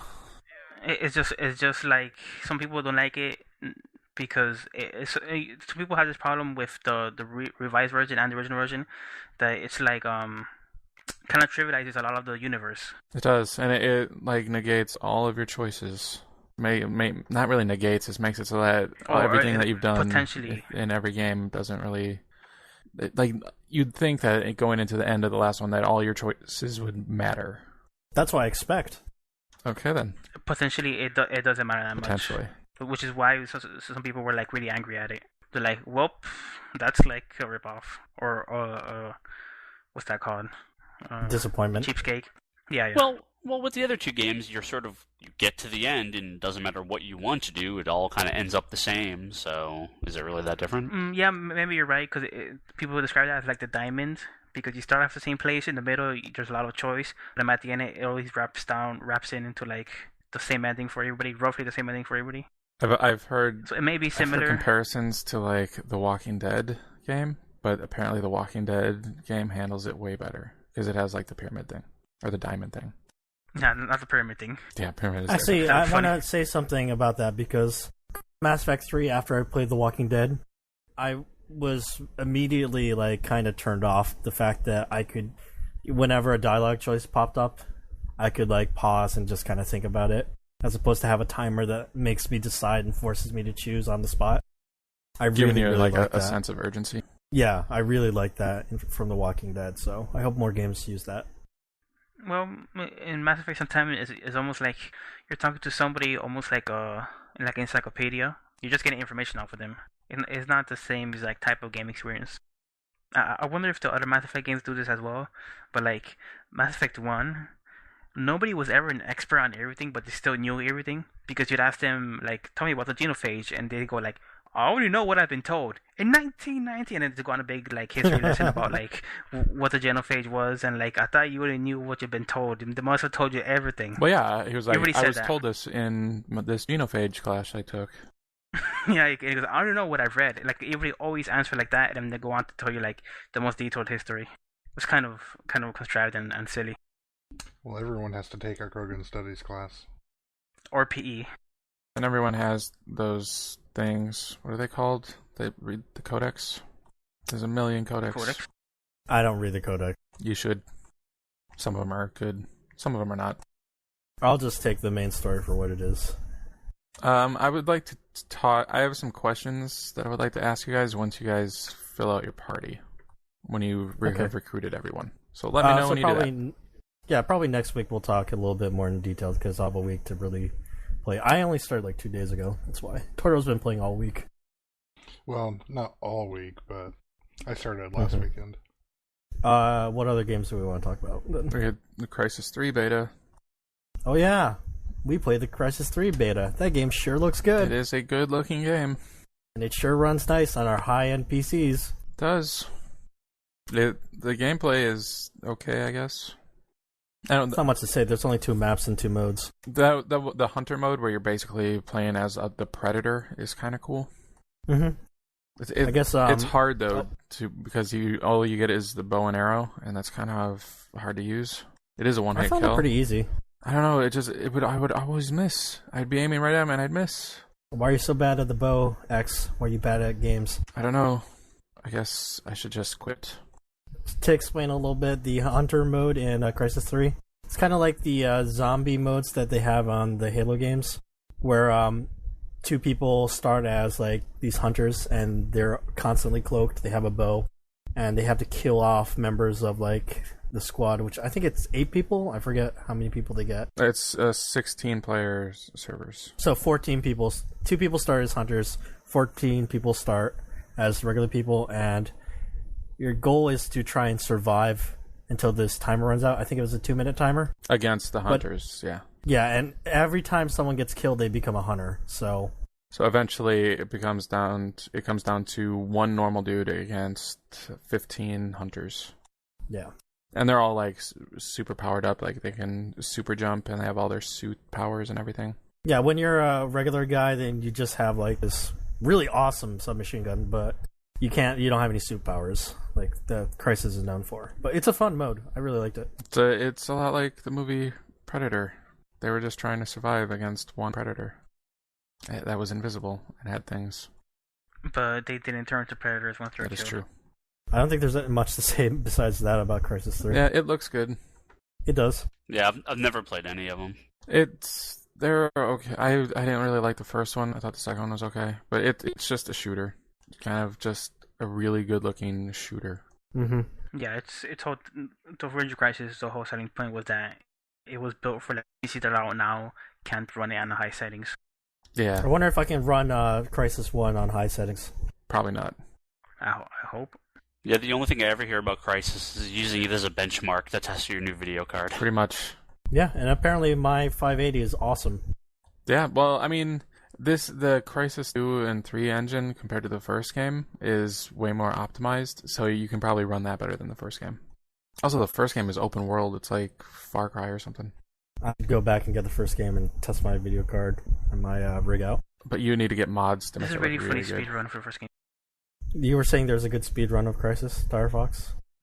Yes, somehow the person learns how to fly. They just fly through the whole place. I can't explain it. It just okay? So a little thing about speedruns, because Darfox loves speedruns, and we've mentioned it before. I've been watching a lot of the speedruns from Awesome Games Done Quick, and they're really great. But the reason that those are really great is because of the commentary. It's really kind of boring to just kind of watch a speedrun that's normal.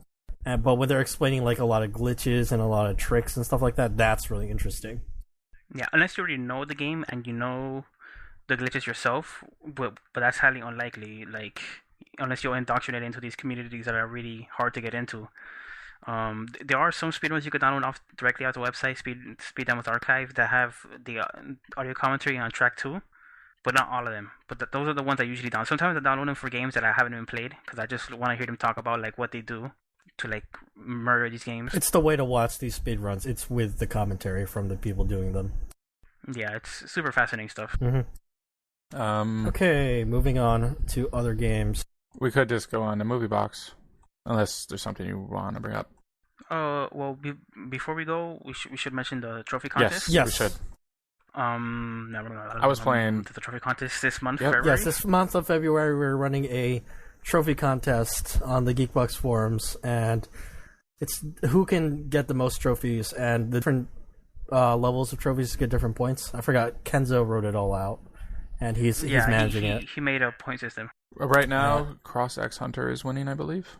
Mm-hmm. Yeah, he's poop talking a bunch of video games, I think. Yeah, Star Fox and I were playing some Portal 2 co-op to get some trophies last night. Yep, to be continued later. I'm sure you're not going to reveal on the podcast your strategy, but did you guys like look down? How did you prepare? Did you guys get some games to prepare? Did you look down a list of like easy achievements? Well, when we announced that we were doing it, I stopped playing PS3 games. Yeah, that's preparation number one, to drop every game you had, so that you won't get useless trophies. Yeah, otherwise you'll just burn up all your trophies. That's the weird thing about Cross, because he's number one, but he used up like 96 points before the trophy contest even started. Oh, so he could have way more. Yeah, he had like the most trophies earned between signing up and the start of the trophy contest.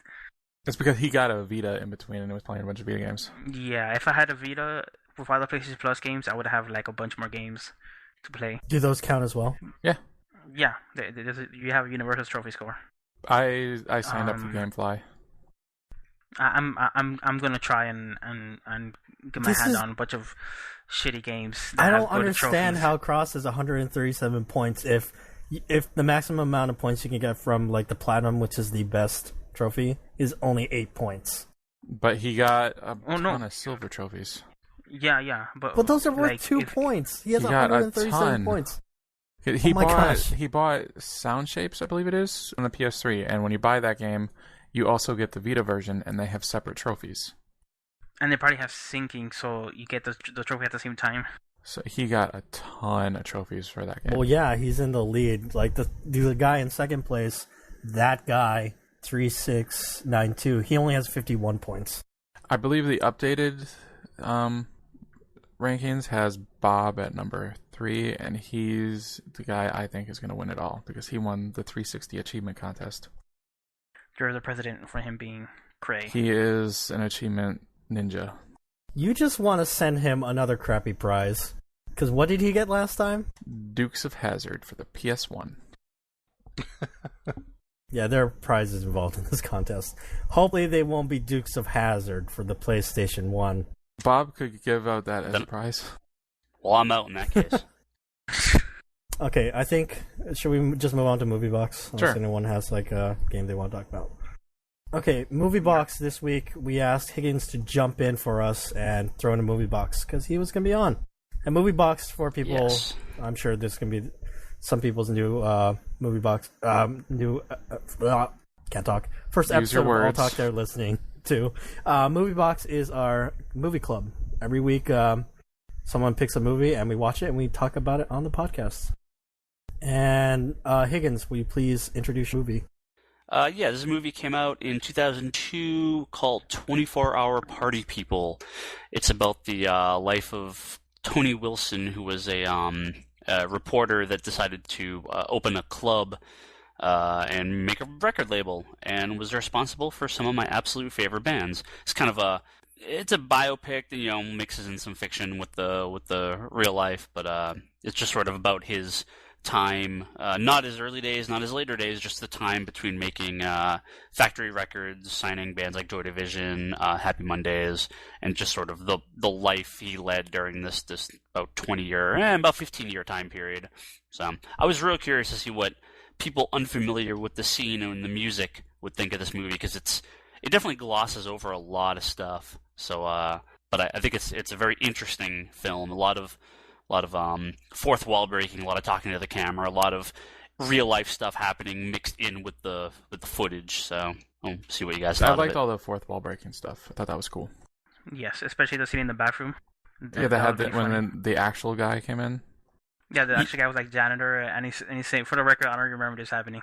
Yeah, this had a lot of actual musicians play, who are now clearly much older, playing background characters and supporting characters in scenes where their real life, or where their acting counterparts were. So it was pretty funny. It's kind of like that in American Splendor too. Another Moviebox pick that was done. Yep. Oh yeah, I remember that. But yeah, I know nothing about any of these bands. Well, so I like the Sex Pistols, but I didn't realize they were that influential. Yeah, the story behind that show of the Sex Pistols is that every single person in the audience went on to form a band. Everything from Morrissey to Joy Division, all these punk bands came from that one show. They all kind of spread out and made all these other bands, and it was punk basically lived and died in England in about 100 days. From the start of the Sex Pistols to like this one big concert, and then after that it kind of just splintered off and all this stuff. But that's sort of where it all started, and yeah, pretty influential. Like they said, only 40 people were there, but they all went on to do stuff, which is pretty incredible. Even the Postman? Maybe, I don't know. Yeah, he just would follow around bands and get up on stage. Yeah. Yeah. Sorry, go ahead. Oh, I was going to say, the movie's kind of split in half. The first half follows the early days of Factory Records and Tony Wilson, who played by Steve Coogan, who is a very famous British actor that I don't know that he's ever done anything here. I don't know if a lot of people know who he is, but he's been a television personality, movie personality in England for decades. The first half is about the life of Ian Curtis and Joy Division, who's one of my absolute favorite bands of all time, and his slow descent. Well, it's actually pretty quick in the movie, but in real life it was a little slower, to his eventual suicide. The band then reformed as New Order, which is, Dakazu, hopefully you know New Order. They are legitimately one of the biggest bands that came out of the 80s and still to this day sell stadiums out. You listen to the podcast, so you should know I don't know anything about popular music. I lived a very sheltered childhood growing up. They're the ones that did Blue Monday, right? No, when that song came out, I recognized Blue the Monday. song. Yeah. But you recognize it song. from the Orgy cover. Oh, God. I don't think I do. What's the Orgy cover like? It's pretty terrible. Yeah, the second half of the movie is takes place a few years later, when you start to get in the mid-late 80s, when they form the Happy Mondays, which is a very different style of music. Joy Division came out of the punk music scene. It was called post-punk, and all the stuff that led up to the forming of a lot of those bands. Happy Mondays was a very different scene called Manchester, because it took place in Manchester, England, and way more into the rave scene and drugs, and where Joy Division was clearly in a very different place, but still kind of interesting two sides to the same coin. So, well, thanks to your Moviebox pick, when I entered the Mumble server this morning, it's morning for me, I entered and Seamus was playing Hallelujah in the background, which I was like, I did not like the song from the movie. Yeah, I actually saw he posted that on the forum, that he's like, I have a new favorite song. I love that song, yeah. Happy Mondays is, like I said, very different from Joy Division. Joy Division specifically, they released a few albums, and the sad thing about Ian Curtis is that he had a long history of depression. There's a movie that actually came out a couple years ago called Control that's more just about Ian Curtis and his life and his eventual suicide. And Don Corbin was the director, who actually was mostly a music video director, including music videos for Depeche Mode and Joy Division, New Order, and a bunch of other stuff, but as one of the few movies he did.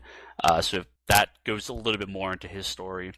But, the Joy Division was not very successful until they toured America. When they toured America, Love Will Tear Us Apart, which was one of their last songs they released, became a huge hit for what they are, and catapulted them to stardom that they were totally unaware of. And a lot of people I know were like, well, had Ian Curtis actually done that U.S. tour and not killed himself, maybe things would have been very different, because that was such a a deal breaker. He was just so depressed, and they don't get into his wife. There's stuff about him cheating on his wife, and all. I mean, there's a bunch of random other stuff that they kind of gloss over. They gloss over a lot of stuff in this movie, Higgins. The reason I had a hard time following it is because they don't really take a lot of time to introduce people and have you understand who they are, and like it was really hard for me to follow a lot of these guys because I don't know them. Right. No, and that was the movie. If you don't know the people and you don't know the stories, I could see it being hard to follow. But just the way they shot it, and like I said, the fourth wall breaking, just the way that he's like, I'm a bit player in my own life, right? You know, it was interesting, kind of all the success around him, regardless of how much he actually gained out of it. Yeah, he addressed that they were glossing over so much stuff in the movie. Yeah, there was a moment because actually I forgot to mention something I should have mentioned earlier, and he went on like explaining something. I mean, I was a little bit confused in the beginning, but towards the end, I knew what was happening. Like I knew sort of the point of this movie. Yeah. Totoro, did you get a chance to see this? I knew you like some of this biopic stuff. Yeah. I was thinking about coming here saying, "Damn it, Higgins, the biopic thing that is my thing." How dare you? No, I thought it was good. It's there were definitely some like actors who came in and did like little cameos that I was like, oh, I wish they were in this. I wish they were in this more. Like Simon Pegg was in there for a minute. Rob Brydon. Andy Serkis is in this. He was Andy Serkis is in it, although he's in it more than the other ones. But Rob Brydon, he was the reporter, like at the beginning and like at the very end. Who interviews Tony Wilson when he's going into the club. Was that Christopher Eccleston? That was the guy on the street begging for a change? Yes. Yeah, he played the embodiment of Boethius, who Tony Wilson talked about in one of the interviews, I think. But yeah, it was... I dig the music, and it makes me want to go back and listen to more of the music, but, it was good. I liked the movie. I thought it was well acted, well produced. I just, it makes me want more. Yeah, they released a pretty popular soundtrack that has everything from the Sex Pistols through Happy Mondays, Clash, some stuff that was focused on in the movie, some of the bands, Happy Mondays and Joy Division, but then a bunch of stuff that was just kind of background music. So, but yeah, I mean, for me, you guys know, besides being a big Nintendo and comic book fan, I'm a huge fan of 80s music, new wave, all the British, all this stuff that they had in this movie. And so this, to me, it was just interesting to see, because I've read so many of these stories, and to actually see them kind of cast people that look like him and show these events in real life. Well, actually, I don't know if you guys noticed, but there was a number of times, especially at the beginning with the Sex Pistols concert, where they're mixing them in with real footage. I did notice that. So I don't know if you caught that. Yeah. Kind of like that DS9 episode where they go back to the Trouble with Tribbles. Oh, Star Trek reference. I was waiting for it. Trial and Tribulations. There you go. So that kind of the same episode thing. is so good. I wasn't expecting it to be that good because I watched DS9 recently. Spoilers. Oh my god. No, that episode is fantastic. I haven't seen it. That is one of the best episodes. Yeah, and they actually use the same Forrest Gump technology, because it's like a Paramount. This movie didn't have that technology though. What they just try and do is like first of all, the movie looks kind of gritty, like if it was filmed off like camera, which it probably was. Right. And but you can still tell the difference between like the real like the old footage and like the fictional film footage. But they do a relatively good job of like masking it. It didn't bother me while I was watching it. Well, and there was a number of times too where clearly this was not supposed to be. You're not supposed to be watching this for the effects. I don't know if you guys saw the pigeon when they have that claymation pigeon or whatever comes, screams and crashes down. Yeah, I mean, clearly goofy stuff like that. So when you're watching they break the fourth wall at the beginning, so you expect that. I mean, another movie box pick that we did, Bronson, that had some real life stuff in it, and that was just really kind of like jarring to me in comparison. Yeah, this is mostly done a little bit more for laughs with them pogoing around in front of the Sex Pistols, and yeah, just or when he talked to God and it was him. I thought that was pretty great. that was wonderful. That's a pretty good answer. Did anyone recognize his first wife? Yes, she was in Bridget Jones' Diary. Oh God, why am I revealing this on a podcast? Well, she was in. She was also in Harry Potter movies. She was Moaning Myrtle. Yeah, which is so weird because she plays a depressed teenager in those movies, a depressed teenage ghost, and then she's like By now she's almost, I think, she's in her mid-40s. She was also in that episode of Doctor Who where at the end she just becomes like a brick. I don't know if you guys remember that episode, or if you're blocking it out from your memory. Aren't you the only one who watches Doctor Who? Wait, does Totoro watch Doctor Who? No, I do, but I mean, depending on when it's from. That was a Tennant episode with Rose. Okay. Oh, yeah, that's been a number of years. I do not remember that.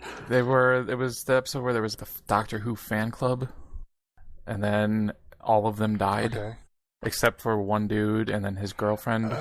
She was like, they were all being absorbed by this alien, and then the doctor finally came and like killed the alien, and it melted, and he was able to bring her back, but just like her face on a brick. It was a really depressing episode. That sounds like a super downer. Yeah. Yeah, well, I mean, there were, especially in that first season with Tennant as well, there were some of them that were just flat out downer. You know, the Master and the Doctor were in 24-Hour Party People. Yeah, at least, well, one Master and one Doctor. Although not at the same time. Also, yes. Because at the point in time that Eccleston was it was Derek Jacobi. Well, presumably the Master wasn't in any Eccleston episode, right? But presumably at the same time. I know what you mean. Timey-wimey.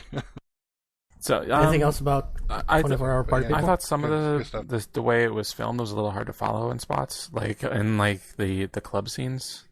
How it was just kind of, the camera was just floating around and you couldn't really tell what was happening or what he was supposed to be looking at. Yeah, there was, they recreated the Hacienda in Factory Records, or the factory and all that, and there was a lot of stuff. I used to read like Q magazine and a bunch of the British rock magazines when this was coming out, and they had they just invited people in there, and it was very free form, and there was they just invited the original DJs back to DJ, and they kind of just filmed while this club was going on.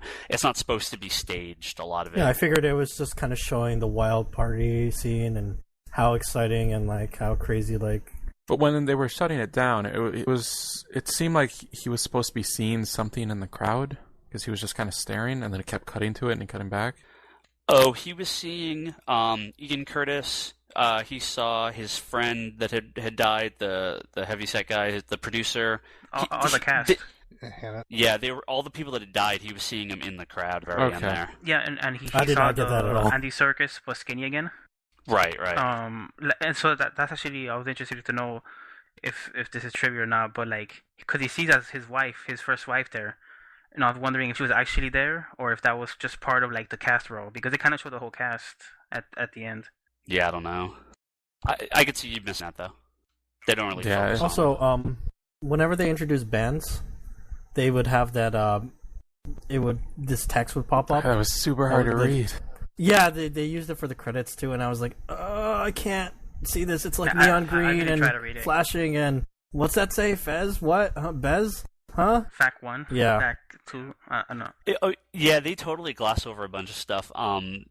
With that Fact 1, Fact 51 and all that, that's how they label all their products. So everything from the club to like cars he would buy or whatever, all these different memos, they would all be labeled Fact 1, Fact 2, Fact 3, Fact 4, Fact 5. And it wasn't like, so if you like, oh, well, I have fact record number 17, what's 16? Well, it may not have been a record. It may have been something totally random. It's stuff you would know if they don't tell you this. You would know if you didn't know previously. So, yeah, like I said, they gloss over a lot of stuff in this movie. Because, something like Joy Division, they make it seem like they were kind of just this house band and the guy killed himself. They were actually pretty successful. They had a number of records. So it definitely, if you're familiar with the backstory, you get a lot more out of it. Yeah, to me, that guy's suicide just kind of came out of nowhere. I was like, wait, what? It did come out of nowhere, but the way it was being filmed right up to that point, you could tell there was something. I saw it coming, actually. They made it clear I was going to be like, okay, this guy's weird right now. I just had a hard time telling characters apart from each other. But that was this crazy spazzy guy. How could you not know who he was? He started bleeding from the mouth. Well, that was him, right? Am I totally wrong? No, that was the guy. That I remember that. But it was just, they introduce guys so quickly and they don't give them time to for you to really kind of get them. I'm sure if I went back and saw it again, I would have a better understanding. So he was the one in the beginning that came up to Tony, and he's like, "Yo, you all fucking cunt! Like, you're right." Wasn't that the guy with the glasses? No, at that was the somebody. end? I'm pretty sure that was the Yeah, same I guy. think it was him. The lead singer, that because it was sort of a reveal, because later when they're on stage and they said, "Oh, sorry, our lead singer's in the toilet or something," and then he comes out, they kind of focus on him. So, oh, that's the same guy who was like, being really pissed at the main character. Oh, you're talking about the guy that Patty Considine played. I thought it was, well, I may be totally confused, but I thought it was the lead singer that killed himself. Yeah, that's the guy that they. Well, to be fair, everyone calls him a cunt. Is that in this the movie. actor? And in real life as well. So, from what I understand. But yeah, that was Ian Curtis, the one that hung himself. He was the one that at the very beginning was like, "You're a cunt," and then he went. Then he came up on stage later and sung. That's one of the first shows. Yeah, I heard it the first time. Because That's funny. the actor was in Prometheus. Wait, who? The guy who played the guy who killed himself. What's his name? Is he the scientist that got lost? Yes, the one who his job was to map things and he got lost anyway. Wait, the one with the beard? Yeah, or the other one with the beard. Oh, okay, he looks nothing like it. Yeah, he doesn't. I was gonna mention something else. It kind of escaped me this moment. Are we gonna keep this like 10-second long silence? I hope so. Yeah, no, it's just Oh, you I'm want gonna robot increase again? The silence, actually. you could put the waiting music thing. Well, there we are. Oh, I wanted to ask who the guy with the glasses are. The guy that by the end he wanted to beat everybody up because they were so stupid. Yeah, that's the guy that I thought was the guy at the beginning who said, "You're a cunt." Well, he did too. But yeah, that's just one of his partners. You mean the guy He who like just- attacked him when he bought that table? Yeah, you Yeah, saw attack yeah. the other guy when they're holding the master. I hostage. assume that's the real table or a recreation of the table that they used. I'm sure it Look at is. those Table wires is coming off it. ridiculous. It's funny he pulls it out immediately. He just pulls it down. That's kind of cheap. They're having all this money trouble, and he buys this $30,000 ugly orange table, and the guy just flips that at him and starts beating his ass. So yeah, super funny. I felt like they really tried to hype up or like hit Tony's character about him like not putting any of his bands under contract, letting them own their own music, stuff like that. Yeah, I mean, pretty revolutionary for the time, and even now you just don't see that type of behavior happen. So it was more about the music in the scene and the city than it was about him making money, which, unfortunately, as a businessman, you kind of need to make money, as it clearly showed. They got an offer for in the movie they got an offer for a $5 million buyout, and he's like, but I don't actually own any of this stuff. Yeah. Yeah, and then That's the guy's right. like, so I don't need to be talking to you at all. Because he just needed to go directly to the bands. Yeah, the joke where the most successful 12-inch single of all time, they lost money every time they sold the sale, which is New Order's Blue Monday.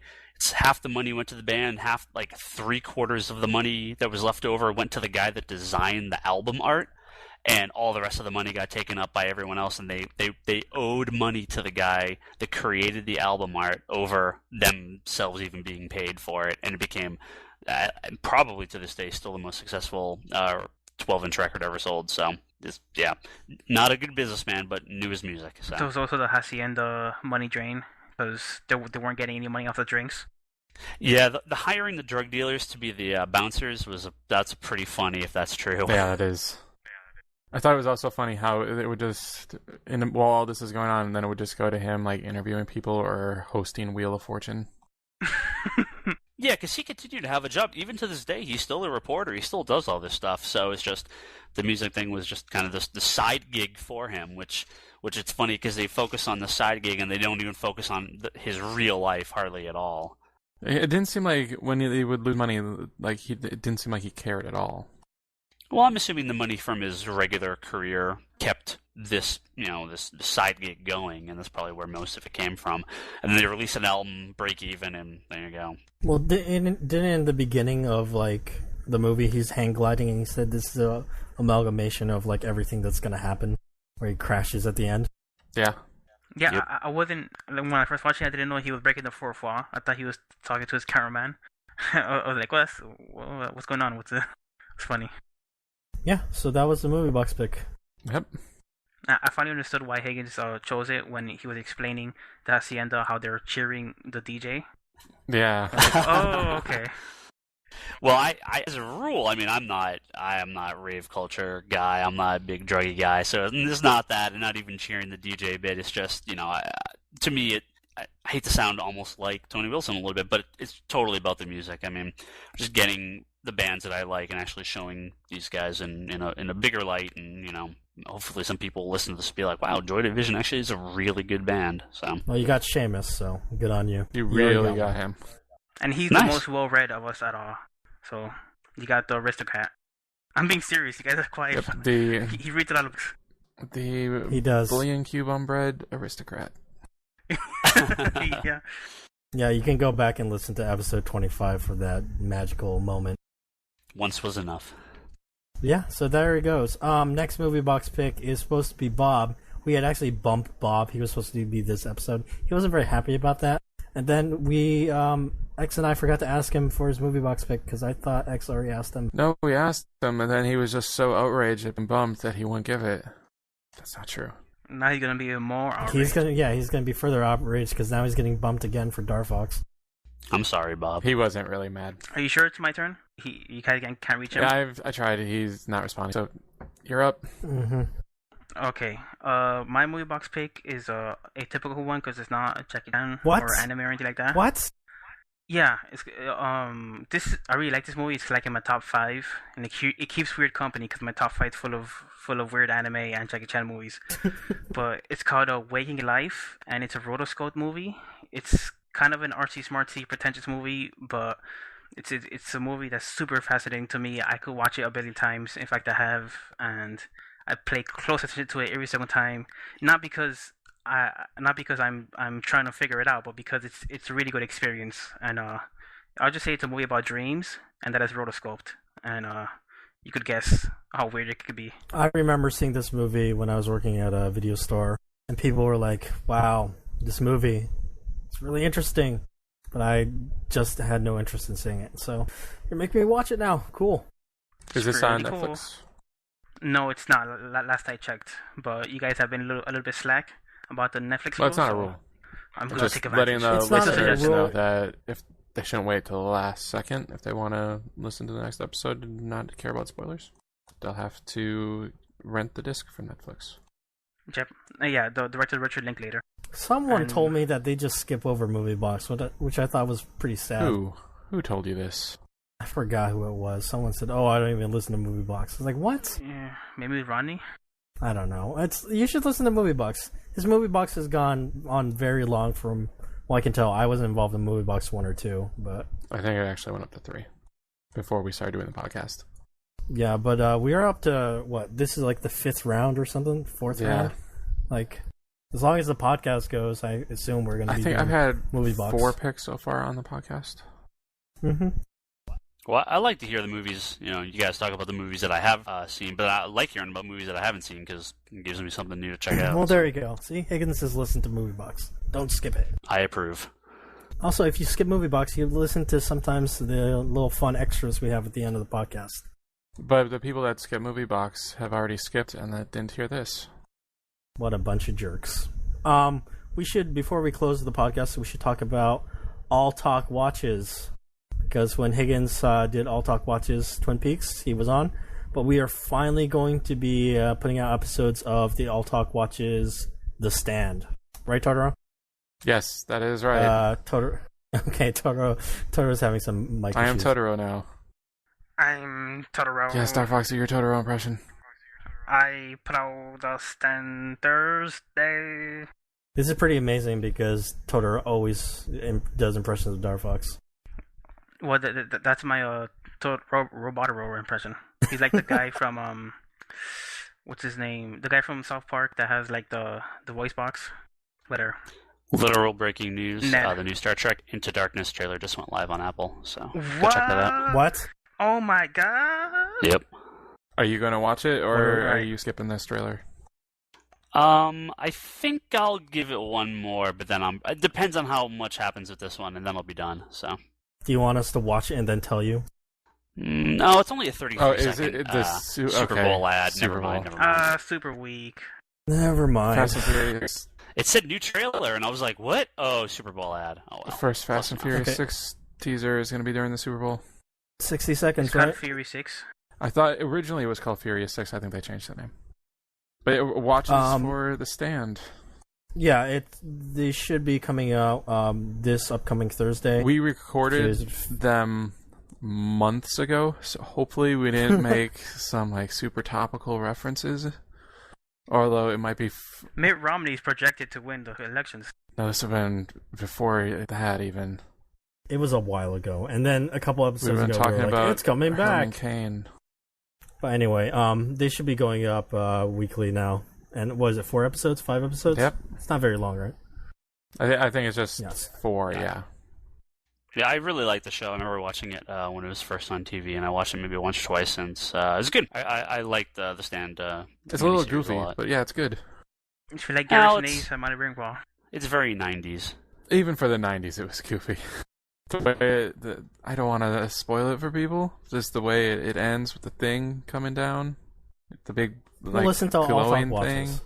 And then you can hear about it on that podcast. It's a separate feed, so make sure you guys subscribe to it on iTunes and Stitch and Zune and whatever else. Yeah, we are on Stitcher, aren't we? We should get a link to that. Snitches get stitches. I heard that.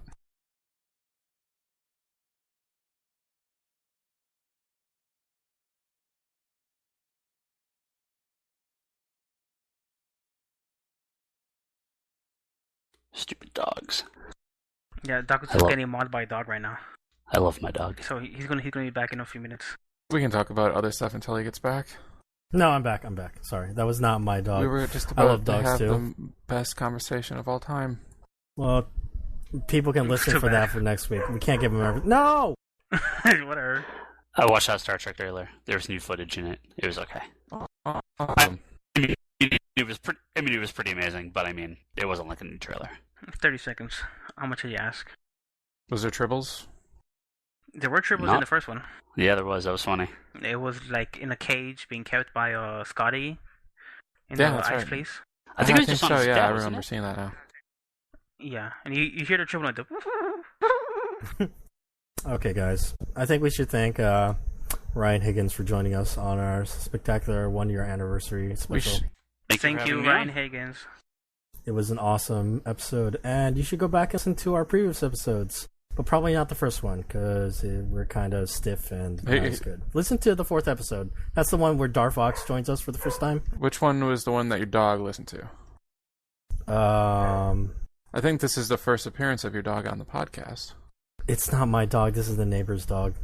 Oh. This is why it's further frustrating, because I can't ask my wife to tell the dog to be quiet, because that's just the dog, like, downstairs. Well, you could My double dog is fuck it while sleeping. My dog is sleeping, and she might be dead. I haven't seen her move in like a half an hour, so I better check My on dog her. sleeps. He runs in his sleep, like shakes his feet. That's like a thing that you worry about with dogs, especially if they're older. You're like, that dog hasn't moved in a while. I wonder if my dog is okay. And then you check and you're like, And then, okay. your dog gets annoyed that you woke it up. That too. All right, let's end this episode because his barking obviously isn't going to end. Thank you very much to Ryan Higgins for joining us this week.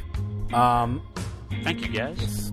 Don't forget to, if you like the podcast, don't forget to join the Geekbox Mumble server.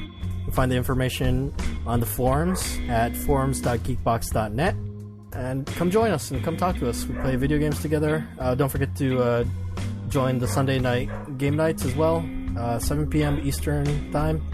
And if you want to be on the podcast, hey, just come talk to us, and then you can join in. Shouldn't be a problem. Make sure you have a working mic. Please, you can PM us also on Twitter. No, not on the forums. You can tweet Yep, us. that's Is that the it. official word? You can tweet us at alltalk podcast or email us questions at podcast@alltalkpodcast.com. I don't think we've ever read a single question for the entire year that we were podcasting. Remember, guys, Dakazu will read any tweet you send us. Oh my gosh. Any tweet. And you can review us and subscribe on iTunes, Zune, and Stitcher. Don't forget to listen to other podcasts, including the Geekbox, Comic Conspiracy, which Ryan Higgins is on. Very good. The Comedy Button podcast, and Good Job Brain as well. Oh, you should all go to comicconspiracy.biz and buy some comics from Higgins. Yeah. And that just about wraps it up. Thanks for listening. I love you. No.